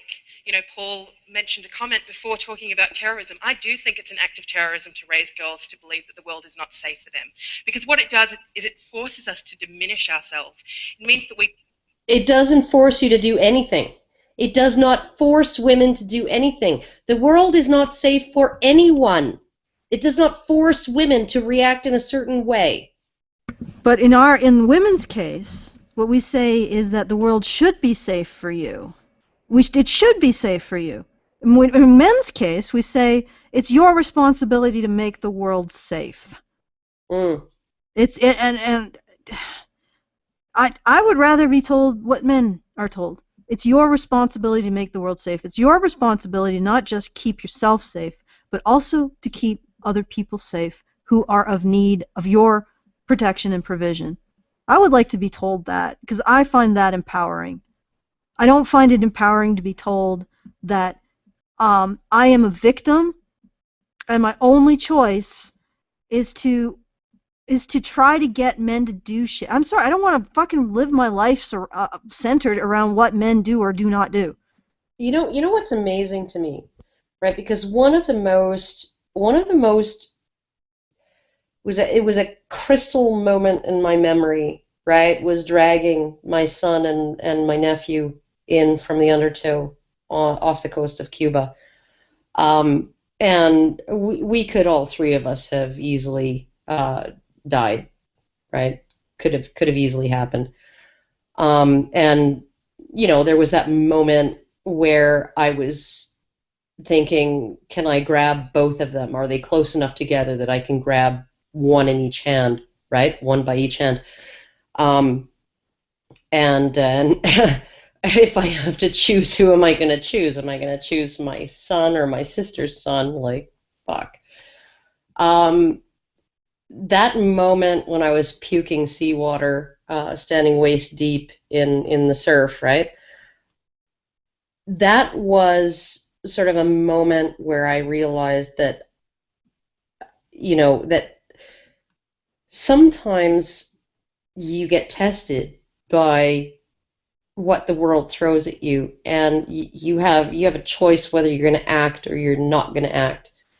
And if I had waited for the non-existent lifeguard, or if I had called for help from shore rather than doing what I did, two boys would have been dead. A 14-year-old boy and a 12-year-old boy would have been dead, right? I would have been alive, guaranteed, right? As opposed to, possibly drowning myself dragged out to sea. But I essentially said that, I have to take action, right? Real action, not talking, right? Not calling for help, not asking for things to be done for me, but to actually do something and do this for people who were important to me.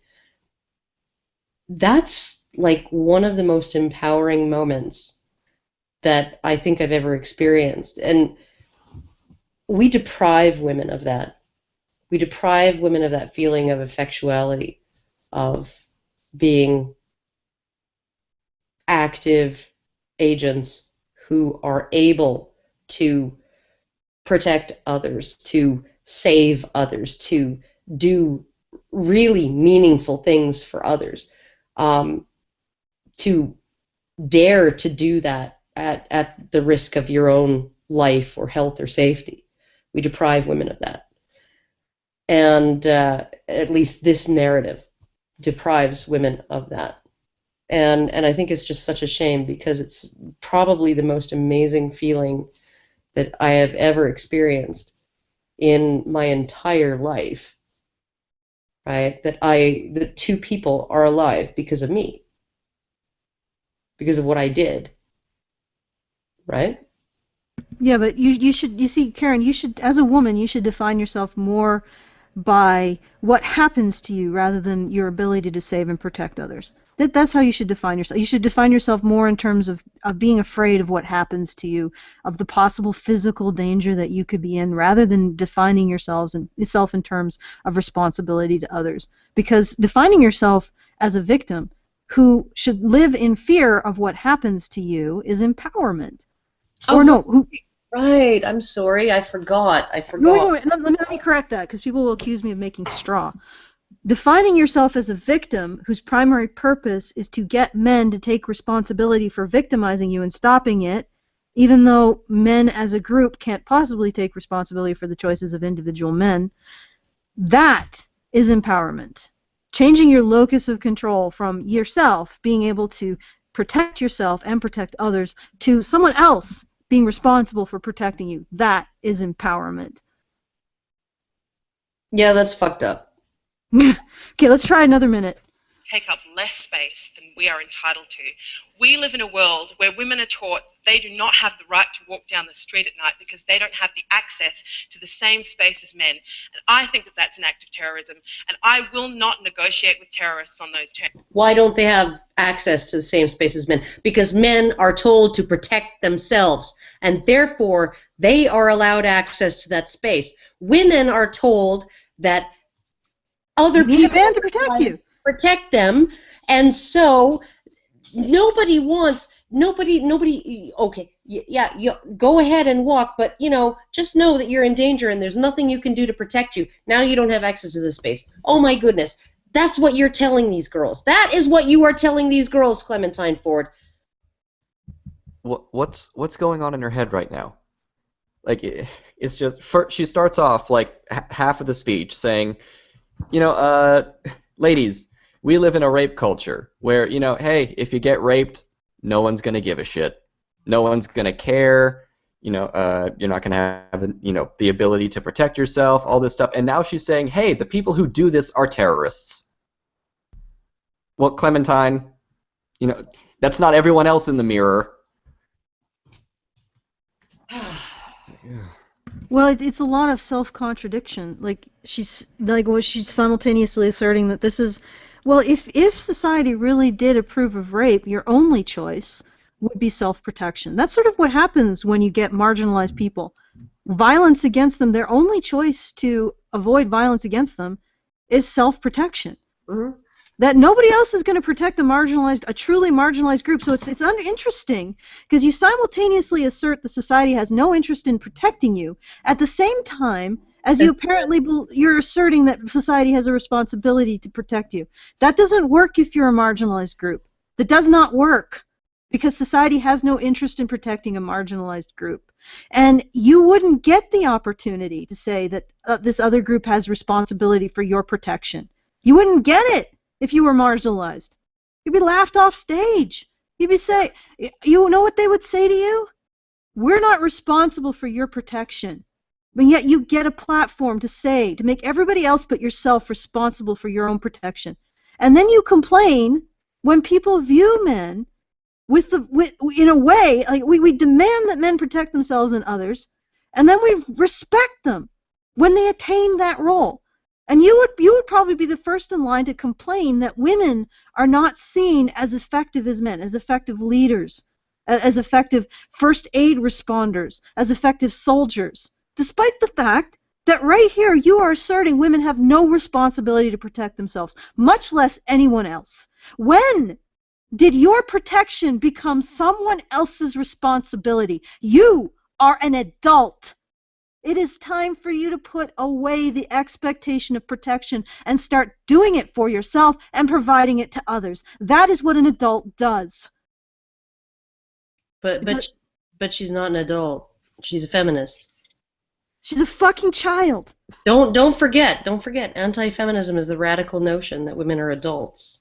Yeah, and non-feminism is the radical notion that maybe you should question reducing women down to victims in every fucking moment. All right. No, Let's move on. So I do not engage people in conversations about why women need to protect themselves or why our vaginas are like cars. I just don't tolerate it, and this is what we all have to start doing. No, it isn't. No, actually, no, it is not. What we have to stop doing is stop indulging people who expect everybody but themselves to be responsible for their protection. Why should I be more concerned about you being raped than you are? Yeah. Why should I be more concerned about it? If you will not take, and this, you know what, this doesn't go for just women. Men also need to take protection, and they're told that, and nobody cares. Why don't we do this? How about this, feminists? Why don't we take all of that rape protection advice and stop directing it at female victims and start directing it at male victims? Don't leave your drink exposed, men. This is actually the primary vehicle by which female rapists acquire their prey. Don't go home drunk with a strange woman if you don't intend to have sex with her at some point at night. Exempting the situation where you have to share a hotel room. And she said, okay, I'll let you sleep on the couch. Okay, yeah, that can be a reasonable expectation that you won't find her on top of you in the middle of the night. Okay, don't do these things. Don't drink so much you pass out drunk at a party. Because your friends won't stop a woman from mounting you. They'll probably laugh and draw a dick on your face. Okay? So take these precautions. Let's do that. Let's start giving the precautionary advice, the so-called victim-blaming advice to men, because that would be a fucking huge improvement for male victims. Because not only would it recognize that they are victims, it would also allow them the ability to conceptualize their victims and take the necessary, and maybe get people in the general population realizing that they might want to intervene when their friend is being fluffed by some psycho-clingy bystander nut job, okay? In the coat room, right? Maybe you should intervene when your passed out friend who can't say no, who physically can't say no, is being assaulted. Maybe you should intervene. It might give them the idea that that's a good thing to do. It would also give male rape victims the idea that they're not anomalous. They're not the fucking unicorns of the sexual violence world. And it might give them the idea that they have services out there for them so that they can deal with whatever emotional fallout there is. And that would be an improvement for rape victims. You see, the situation that you are complaining about for female rape victims would be a huge improvement for male rape victims. And that is why you cannot argue there is a rape culture directed at female victims in the West. If we treated male rape victims like we treat female rape victims, it would be such an incredible fucking improvement that I think that I would probably pass out. I would be like, my God, am I in the rapture? I mean, are we finally correcting some of the issues that the human race has? Wow! Just a fucking blood rush would be just like, bam. And it would also be if they ever addressed female victims of female rapists, but that's aside the point. So, I mean, it's like, how can you argue that there's a rape culture directed at men if you took the entire circumstance, everything you're complaining about, on that fucking fuzzy carpet thing that you're standing on, and gave it to men? If you put them, male rape victims, in that situation, it would be so much better for them. Like, Yeah, please, you know what, Clementine Ford, please take all of the things that you're complaining about and direct it towards male rape victims, because that would be such an improvement. It would be such an improvement to have your dirty hand-me-down so-called victim-blaming rape culture for them. Give it to them. You need to have an acknowledged victim in order to victim blame, right? Oh my god, I'm gonna kill my fucking dog. Vernaculis, did you want to say something? No, everyone pretty much covers what I would want to say before I say it. All right. Well, this next time we're gonna let you jump in first. Okay. We're very like pushy and bitchy. I'm sorry. Well, that's what the intro says. Yeah. Is kind of crazy because as a, obviously radical separatist lesbian feminist, as a lot of my fans on Daily Life call me, I'm not supposed to have a boyfriend, but, I did fashion him out of gingerbread and bring him to life with the black voodoo magic swirling around in my devil's Datsun. I'm sorry. I mean, I don't understand where this is going. Her devil's Datsun is her car, or her vagina. Her shame cave. Okay. How many that she does have a boyfriend? How many euphemisms for vagina sweetheart. does this woman have? I don't know. Let's count them. Well, what do we have? We have car. We have shame cave. Devil's Datsun. I think there was another one in there. There was another one. Yeah. But I can't remember. I'm sure there'll be more. Yes. I'm sure. Okay, I'm going to let it play for... But he exists now, and it still counts. And he often says to me, can we just make it through one dinner where you don't talk about rape? He sounds reasonable. Hey, is your boyfriend a potential rapist? Will you do that to his face? Well, at least she's not talking about rape while they're having sex. Yeah. I assume. Well, I mean, you have to get ongoing, affirmative, enthusiastic consent the entire time, so he probably can't stop talking. Can you get through one dinner without talking about rape? Honestly, I don't understand how this is like a funny little anecdote. I mean, it's fucking horrible.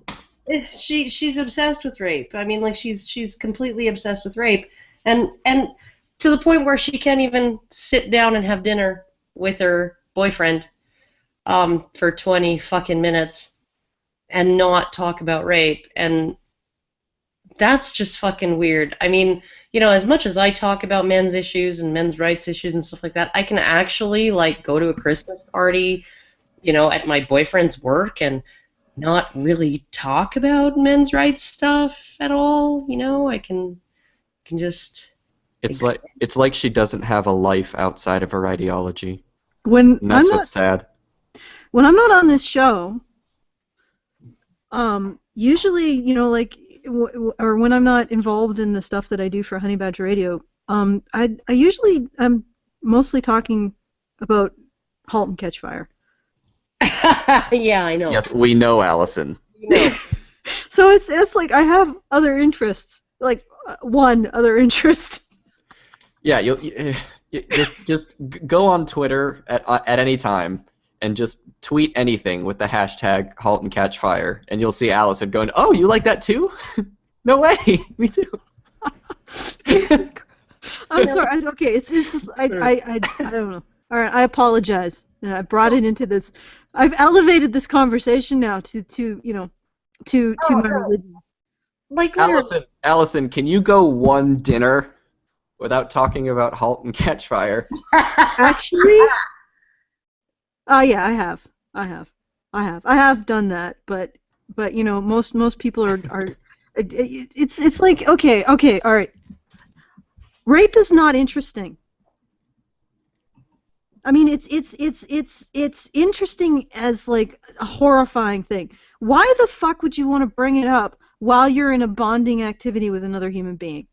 Do you have a problem? Like, does your partner get to say? And when he says, "Can we go one dinner without bringing up rape?" you realize that you're not getting his consent to bring this shit up. I'm sure that you, Clementine, if your boyfriend in the middle of fucking dinner started talking dirty and saying, I'm gonna shove it into your pooper, I'm gonna give you some nervous poops tomorrow, you would say, I didn't consent to that. I'm trying to eat here. That sexual talk is inappropriate. And if he continued, you would say you were fucking ear raped. All right?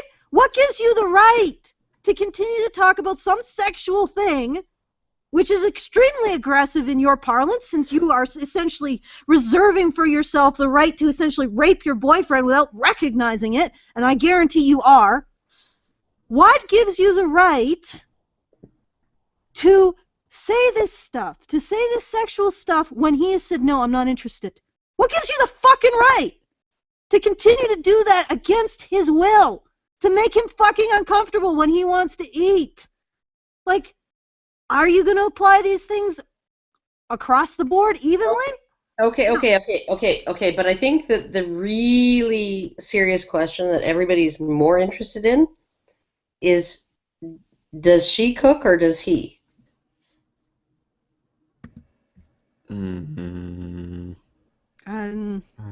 Probably. I don't really know. I really get takeout a lot. To be honest, I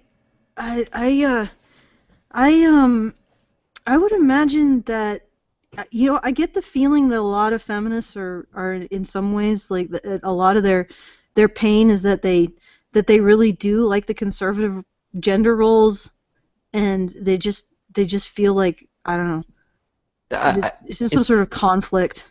They feel like they have to complain about it, but they like it. Yeah. Yeah. Yeah, it's because, I mean, look at how much they fetishize the 50s and the 50s dress, and that's really, I think, what's going on with the outfit. Karen. And here's the really horrible thing about that is that the whole Mad Men thing and the whole 1950s thing, and a lot of MRAs or like traditionalist manosphere people, right? They'll like harken back to the 50s and harken back to like men were the breadwinners and women were the stay-at-home moms and stuff like that, right? And that was a very, very brief period of human history for 95 to 99% of people, right? There was never really a middle class up until like the post World War II era, where you could have where you had a significant proportion of the population where both people didn't need to work in some way. Right? So that whole romanticized thing, and if you actually, there's a show on CBC Radio called Age of Persuasion, by a marketing expert, and he goes into a lot of how that sort of Betty Crocker shit, right? That father knows best, leave it to Beaver stuff, right? The housewife in pearls and a house dress, vacuuming, right, in high heels. All of that was just a ideal. It was the equivalent of Real Housewives of Orange County. It's not life for 99% of people. No, it wasn't. It wasn't life for 99% of people back then.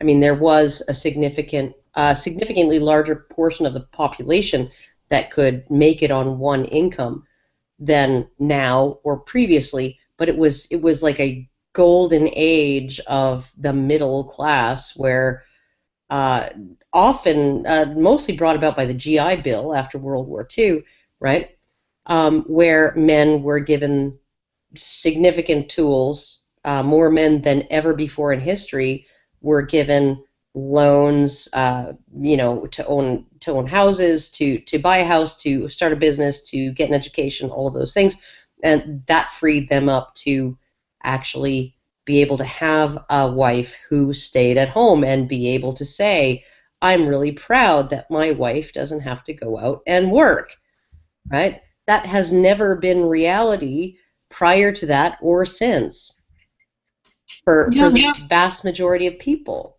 Okay, I gotta unmute again. Oh my God. Yeah, no, Yes. Jesus. Okay, so and it was really a result of economic prosperity that even could happen, and I think that I just had a brainwave while I was listening to you, Karen. I mean, considering how much there seems to be a lot of feminists who just sort of want to do nothing except be damsels. They don't want to produce anything. They don't want to create anything. They don't want to build anything. They just want to talk about their victimhood and have men give them money. It feels like that's sort of the same situation. Oh, it is. It's essentially saying we want all of the goodies from the 50s, but we don't want to actually have a casserole in the oven when he gets home. And we don't want to bring him his pipe and slippers. We don't want to do any of those things that reward him for what he gives us. So, yeah, or make the home a nice place for him to be in, or a comfortable place for him to be in. Comfortable and nice for men don't always go hand in hand, because a lot of men would really like to have a messy desk. A lot of men would really like to just have a place where they can go and, eat chips and get crumbs in the couch and stuff like that. They don't want to. I keep remembering this habit that I had an aunt and an uncle. My aunt has passed away. My uncle's still around, but he would come home from work and his paper and his coffee would be sitting next to the couch in the family room in the basement. And he would come home from work and it was just like this ritual that they had, right? He would come home from work, he would go downstairs, he would get the paper, he would get his cup of coffee, he would bring it upstairs, he would set it down in the living room, and he would sit in the living room upstairs, the room that was only for company, right? And he would drink his coffee and read his paper. And every single fucking day she would set that because she wants him to not mess up the living room. The living room is just for company. It's just for company, right? Go down into the basement and read your paper and drink your. And he would be like, yeah, no. He would just go down. They would never argue about it. They would never discuss it. He would just go down. He would bring his stuff up, and he would sit in the living room and just do what he wanted, right? And it's like, because some women don't want to make their homes a home that is comfortable for the man. They want to essentially say, yeah, you're relegated to the man cave, and because the living room is for company, and I want to keep it nice. I want to keep it looking nice for the company, for like my coffee friends who come by or whatever, right? I want to keep it looking nice. And so you need to go and do your thing down in the frickin' dungeon, right? So we have this situation where you even have these couples that were living in this sort of idyllic 1950s situation where the woman stayed home and looked after the house and the kids, and the man came home from work, where the woman still wasn't willing to give him what he needed to feel comfortable in his own home, right? But that he just took it anyway, which is was pretty badass. Okay, we did need to do the mute thing again. Okay. Oh my God. I know I'm really sorry, but also the other thing is that you're screen sharing. Okay, what the hell? Why is it so potato boxed, the image on the actual live stream? It's really freaking weird. I don't even know. Yeah. But here we go. Let's move on. Okay, because we rambled for a bit. To which I reply, can we just make it through one of Earth's rotations around the sun, where I can walk on the street with as much right to safety as you, just because you don't have any right to safety any more than your boyfriend does. He has no more right to safety than you do. You know what? He is less safe than you walking down the street, so fuck off, bitch. Do you have a penis?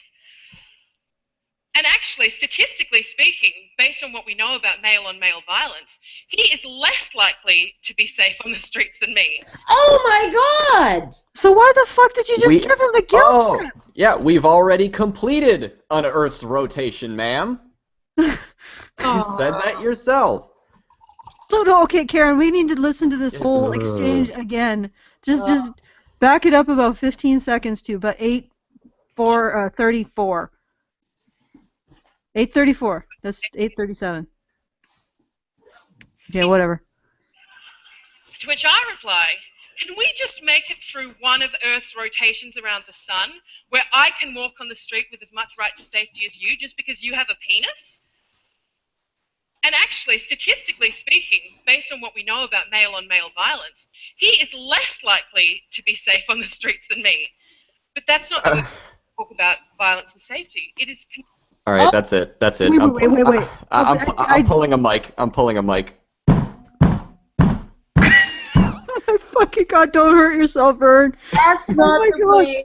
She said, but that's not the way we talk about violence and safety. Well, that's the way MRAs talk about violence. Yeah, we talk about that. We talk about that all the time. That's just like fucking, and it's constant. It's like, please let me vomit this reality about violence and safety all over the fucking room, right? And then everybody else finds excuses to not look at the vomit everywhere, right? Yeah, that's what we do. Yeah, just okay. Listen to the actual exchange that happened at dinner, okay? Blah blah blah. Rape. Honey, can we please go one dinner without you talking about rape? Can we get through one rotation of the Earth? When I have the same rights as safety as you do, and then, like, she had to have known. Well, this is assumption, but she may have known at the time that he was less safe. But it's like she just said this to make him feel like shit. She knows that he's less safe, and she's guilting him about being more safe, even though she knows he's less safe. And she's guilting him because he has the perception he's more safe because there's no fucking well, except for us. Greek chorus. There's no Greek chorus out there freaking telling him he's in constant danger. Yeah, there's no chorus out there telling him. No feminism, no meninism telling him he's in constant danger. So what you're doing is you're guilting your husband or your boyfriend because he's not a target of a feminist fear campaign. Well, you don't have to be either. You don't. You can just say a feminist, you know what, fuck off. I'm not more in danger when I walk down the street. She's a perpetrator of the feminist fear campaign. Oh, sorry. So, okay. So, let me get this fucking straight, because my brain is got all wibbly wobbly. All right. So, you're sitting down. You're saying, boyfriend, can we go a day without you being more safe than me, even though I know you're not more safe, and it's only because I perceive that I'm less safe, and I'm upset to the fact that I perceive that I'm less safe because I'm a perpetuator of the narrative that I'm less safe. How do you function with your brain so full of fuck? How do you function? It's vindictive and manipulative, isn't it? No one ever said feminism was easy. Yeah. And why would you do that to someone you profess to love? Guilt him over something that isn't actually true about him. We couldn't do anything about if it was. And in full knowledge that it isn't actually true. Hey, honey, I'm gonna lie about you over dinner, and I'm gonna guilt you because I've lied about you. Yeah, and when he says, "Hey, can you please stop?" That's an offense of some type. Yeah, that's offense. When he says, "Please stop hitting me," that's him being an asshole or a patriarchal shitlord. He's attacking her. He's attacking her. Okay, all right. Okay. Darvo alert. Okay, we have to move on because I have to leave for my appointment for my ultrasounds in like 20 minutes. You see, I was trying to protect Karen's time, but she didn't give a shit. I didn't fucking give a shit, and you know. Why should I care more about your time than you do? I really don't want to go and get these ultrasounds done. All right. Convenient for people to make women afraid because it keeps us controlled. I understand that rape makes people uncomfortable. A lot of things make me uncomfortable. For example, I am uncomfortable with the fact that millions of girls and women are raped around the world each year and only a handful of them ever see justice prevail. Okay, stop it. You just described a situation in which you made your partner uncomfortable in a sexual circumstance. Because you were describing a sexual act that was making him uncomfortable. And then you proceeded to guilt him using something that you knew was a lie. I am now worried not about those millions of girls or women and girls. I'm more worried about your partner and his right to say no to you and whether or not you respect that. Because it sounds like you don't. Let's worry more about Clementine Ford's moral choices because they're sounding pretty shaky. Yeah, okay. What do you think would happen if her boyfriend was like, hey, can you please not talk about rape during dinner? And she said, no, I'll talk about whatever I want to talk about. And then he just picks up and goes into the other room. Do you think she's going to leave it? Or do you think she's going to follow him and go into the kitchen and be like, why aren't you listening to me? Why? I feel like this guy's trapped. But this is what's interesting about this whole thing. I'm gonna talk over you because I got an idea, Karen, and I'm really excited. Okay. All right. She is just displaying rape culture in her behavior as she defines it. She has completely ignored and not even realized that she's engaged in sexual harassment of her partner. Yeah. And in this instance, it's okay. I mean, she's if it was a situation where she just came up to someone and started talking about rape, I'm sure that they would be like, "What the fuck," and might walk off, and that wouldn't be sexual harassment because they can continue to choose to engage in. But he has said no to her. No, I don't want to talk about this sexual thing. No, and she continues, and then she guilts him for saying no. She has just demonstrated the very dynamic that would constitute a real rape culture. You have forced a person into a sexual situation. They have said no, and you have guilted them and said that their no is actually immoral or shameful. You have just demonstrated an anecdote on a stage talking about rape culture that you are, in fact, a greater perpetuator of rape culture than anyone else, and it's completely unexamined on your part, which is exactly the way the rape culture would operate if it actually existed. You would make these assertions completely unexamined. Everybody would agree that you have the right, that when your boyfriend says, no, I don't want to talk about that sexual situation with you, you have the right to say, no, you still have to, and shame him for saying no. That's what a rape culture would do. And it would ignore that fact. It would completely ignore that dynamic, which everybody in your audience just did. They completely ignored what you did to your boyfriend. Yeah. Nobody called you out except me and maybe Vern and Karen. But All right. Moving on. Comfortable with the fact that because of the work that I do, I stand in front of an audience like this and I automatically think which third of this audience has experienced sexual assault or violence or rape. Is your boyfriend in the audience?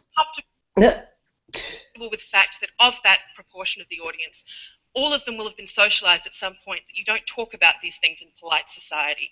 Does your boyfriend get to talk about how he was sexually harassed by Clementine Ford? And I bet he's got even more juicy stories than that. I wonder what your boyfriend would have to say if you actually gave him the same consideration that you are expecting from men. Comfortable with the fact that as a white middle-class woman, it's hard for me to talk about rape. But it's even more difficult for a woman of colour, a disabled woman, a woman who's a sex worker, a woman who's living in poverty, a woman who doesn't live here. Or Clementine Ford's boyfriend. Very hard for him to talk about rape. Yeah. It's really difficult for me to talk about rape as I'm on stage talking to an audience about rape. Yeah, it's very difficult. Yeah. And describing a situation in which I violated someone else's sexual consent. And completely uncalled out about it. Nobody calls her out for it. Yeah. Yeah, well, you know, because she's a woman, and so she doesn't actually do things to people. So he's a shitlord for not wanting to listen to her talk about something sexual. Mm-hmm. Yeah, and actually expressing. She didn't do something to him by, forcing him to talk about something he didn't want to talk about. He did something to her Yeah. She never acts. She's only acted upon. Yeah. Yeah, no, that's the way it goes. Oh my god, I'm feeling like I have to pee, but I can't pee because I have to go and get an ultrasound. So, fuck. P-gate. Oh, god damn Well, it. I tried to get us through this quick. It's not my fault. Hard. I didn't do nothing. It's not your fault. It's just I didn't gauge properly the time that I should have had my last pee.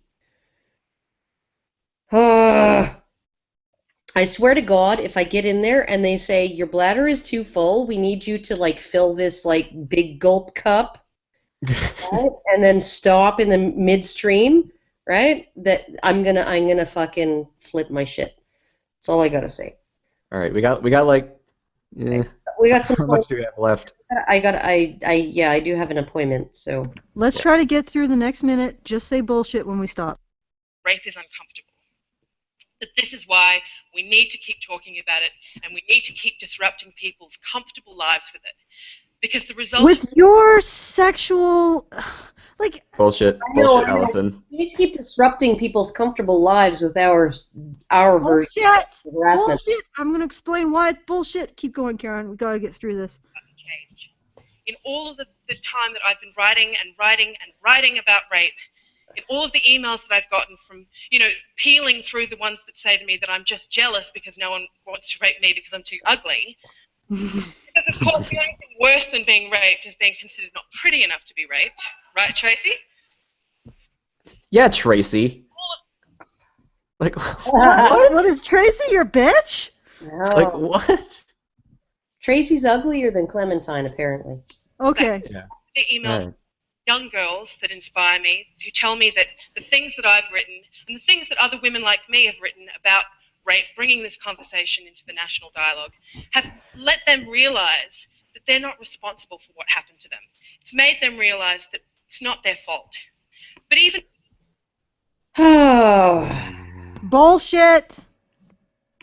better than that is the emails I get from men who tell me that something about this conversation that we're having now has changed the way that they view the world. It's made them realise how privileged they are. It's made them realise how much entitlement men generally have to space and safety. Wait, she just said she knows that men are less safe. Yeah. Men are less safe. But they have a greater entitlement to safety. Privilege. No, they have a great... Society ignores the fact that men are unsafe. That's why men feel more safe.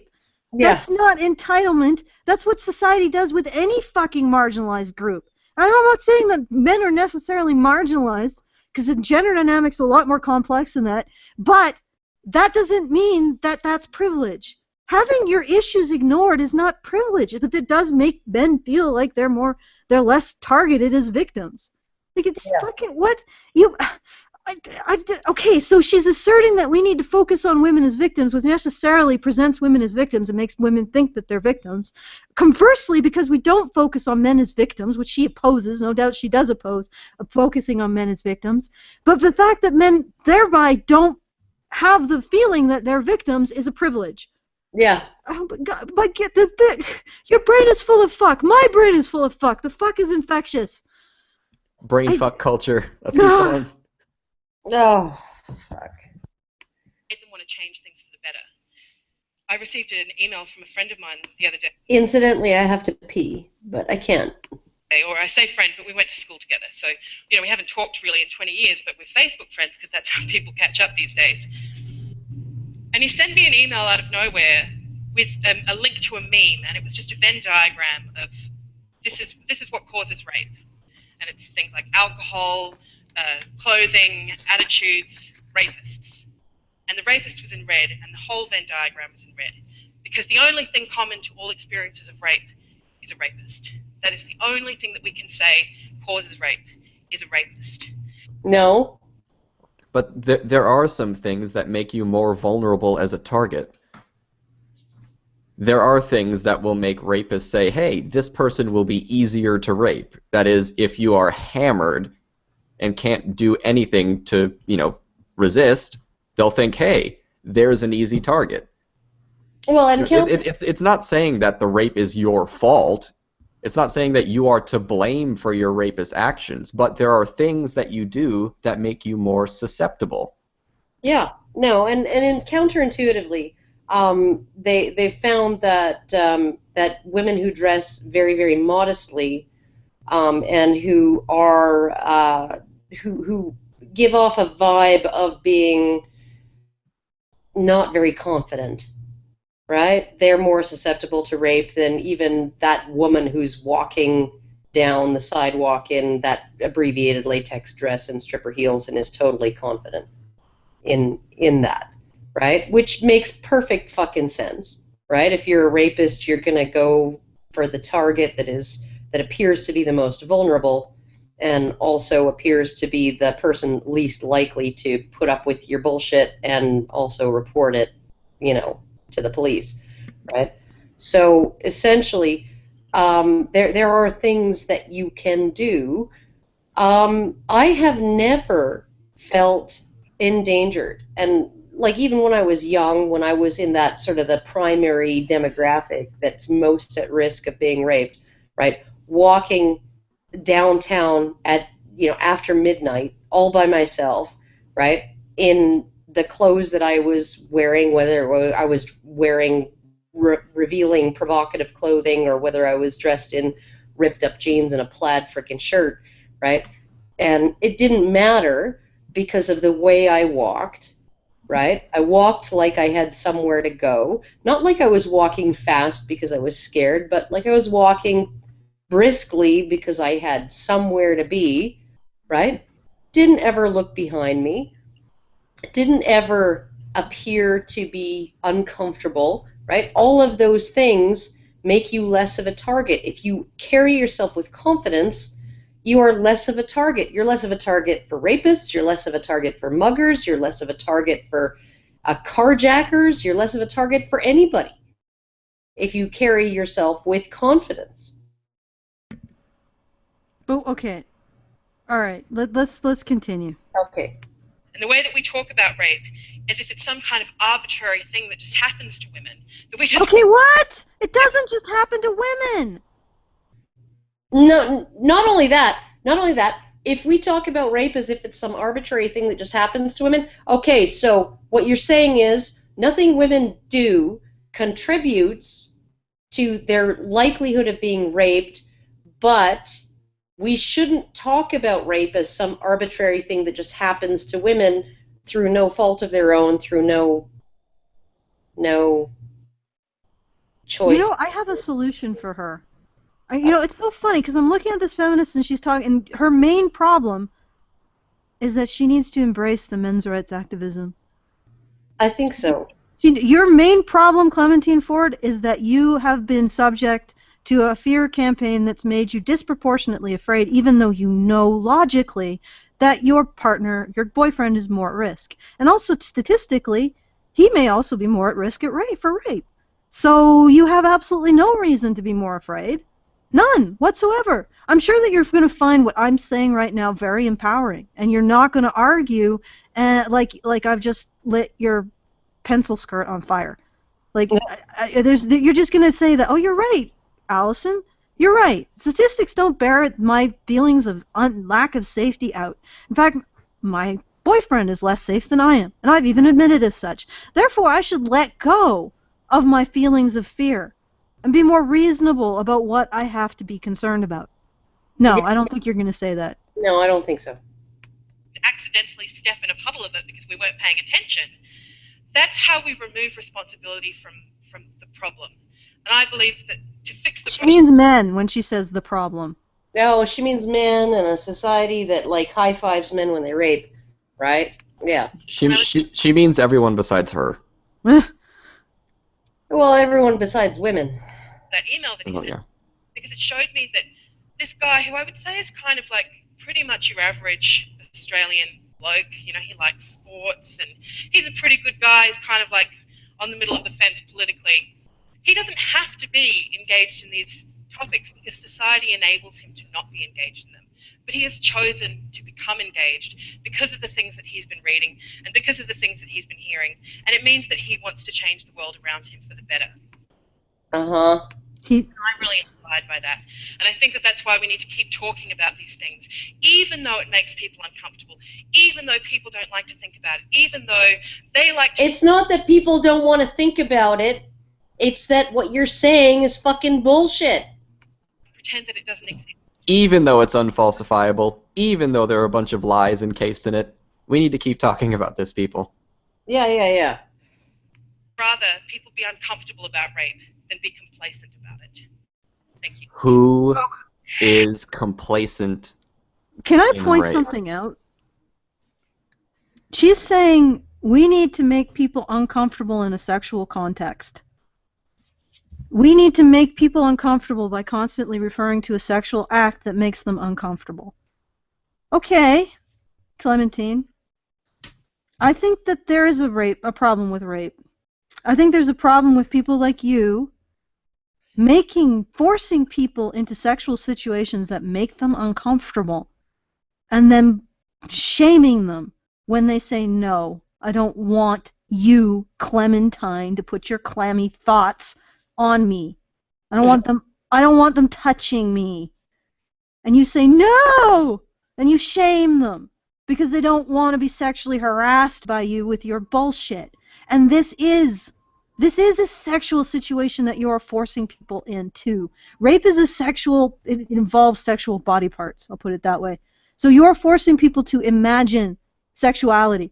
It's just like if a dirty old guy came on to you, Clementine, and started talking about his sexual fantasies. Yeah. And no matter how much you couch this in moral language, it is you making people uncomfortable in a sexual way. You making them uncomfortable. And you not taking no for an answer. So if you want to see a fucking rape culture, Clementine, look in the fucking mirror. What right do you have to make people sexually uncomfortable?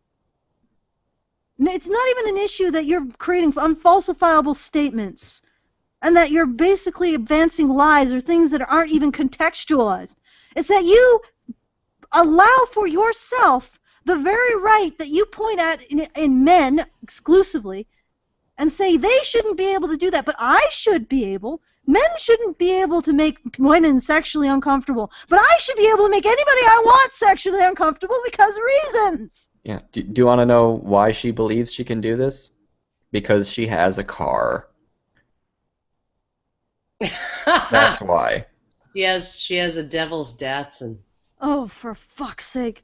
And nobody ever points this out. What gives you the right to violate someone else's sexual autonomy? If you're going to consider it a violation of someone's sexual autonomy, and I would agree that a person who's persistently making you uncomfortable with their talk about sexuality is violating your sexual autonomy, especially after you say no. But then you've just done that. You've just given off an anecdote where you didn't even realize that you were confessing to sexual harassment of a person that you supposedly care about. I mean, listen, you guys, men listening. Apparently, you can be sexually harassed by your girlfriends, wives, your friends, the people, the women who you hold close to. Clementine obviously shows this. So you have just dropped an anecdote, and you didn't even notice that. You didn't even notice that you violated your boyfriend's sexual autonomy. Hey, Alison. You gotta go. You gotta release the pee. If you want, I can't release the pee until I'm done my freaking ultrasounds. If you want, you guys can keep talking. I'll leave this window open, and you can. I'm pretty much done. You can. Yeah, we can. Are you sure? Yeah, you can drop. Yeah, you can right. go. You guys can leave it open and keep discussing it, and I can and you can log into my YouTube and close out the Hangout. No, I opened the Hangout. Oh, you did. Okay, well then I can just hang up. Okay. Yeah. Yes. You guys keep going. I'm gonna go, and that's right. You did. All right. I gotta go and subject myself to horrible invasive medical testing. And yeah, so. Just leave, woman. Okay, I'm going now, and I can't pee until it's over. You did this to yourself. I did it. To I am myself. pee shaming you. Yeah, no, pee shame me away because I pee shame you all the time. Yeah, All right. I finally get mine back. Have fun, you guys. And I'll talk to you guys later. Bye. Okay. All right. Bye. See you. All right. Vernaculis, do you have any last words? Not really. Growing safer now that the cougar is gone. All I know, all I know is that I've never seen a worse case of cognitive dissonance in my life. I mean, just contradictory statement after contradictory statement. Yeah, I find it astounding. She's supposedly sensitized to the issues of consent, and she just bulldozes over someone else's consent, and then justifies bulldozing over everyone's consent. With a lie that she knows is a lie. I know. Like, what the fuck is this? It's like Bizarro Land, except not funny. Just like sort of sad. And then she calls. Sad for him. Sad for whoever her boyfriend is. Yeah, I'm sort of a little worried about him. It's like, yeah, I mean, if she can bulldoze over a no that easily, how often does she do that? Yeah, it's just like, honey, I'm trying to eat my mashed potatoes. Honey, I don't want to be touched right now. Yeah. Well, you don't know what it's like to live in the fear of being sexually assaulted. Therefore, you have to submit to me. Yeah. Can we go one rotation of the Earth? Will we go one rotation of the Earth? Can we go one rotation of the Earth? Oh, Jesus Christ. Oh, it's just insanity. It's like what I'm doing to you right now is excusable because of all of this shit I just made up. Like I don't. I know I think that we need to cut this off because we can't stare too long at the stupid. Oh yeah. At least once the headache starts setting in, you know it's time to stop. Yeah. Okay, so I'll do a shill and I'll say goodnight. It's not really night. Well, good evening, good afternoon, wherever. So if you enjoy what we have to say and you know, like, here's the thing. Here's the deal. I'm going to do this regardless, and I'm going to build this regardless. It's really up to the people who are listening right now. That would be you. How big you want Honey Badger Radio to get. I'll build it as big as you want it. I just need to have the resources. So tell me how big you want Honey Badger Radio to get. You know, size of CNN, the size of Jupiter, I don't know, whatever. Anyway, do that. www.patreon.com/honeybadgerradio.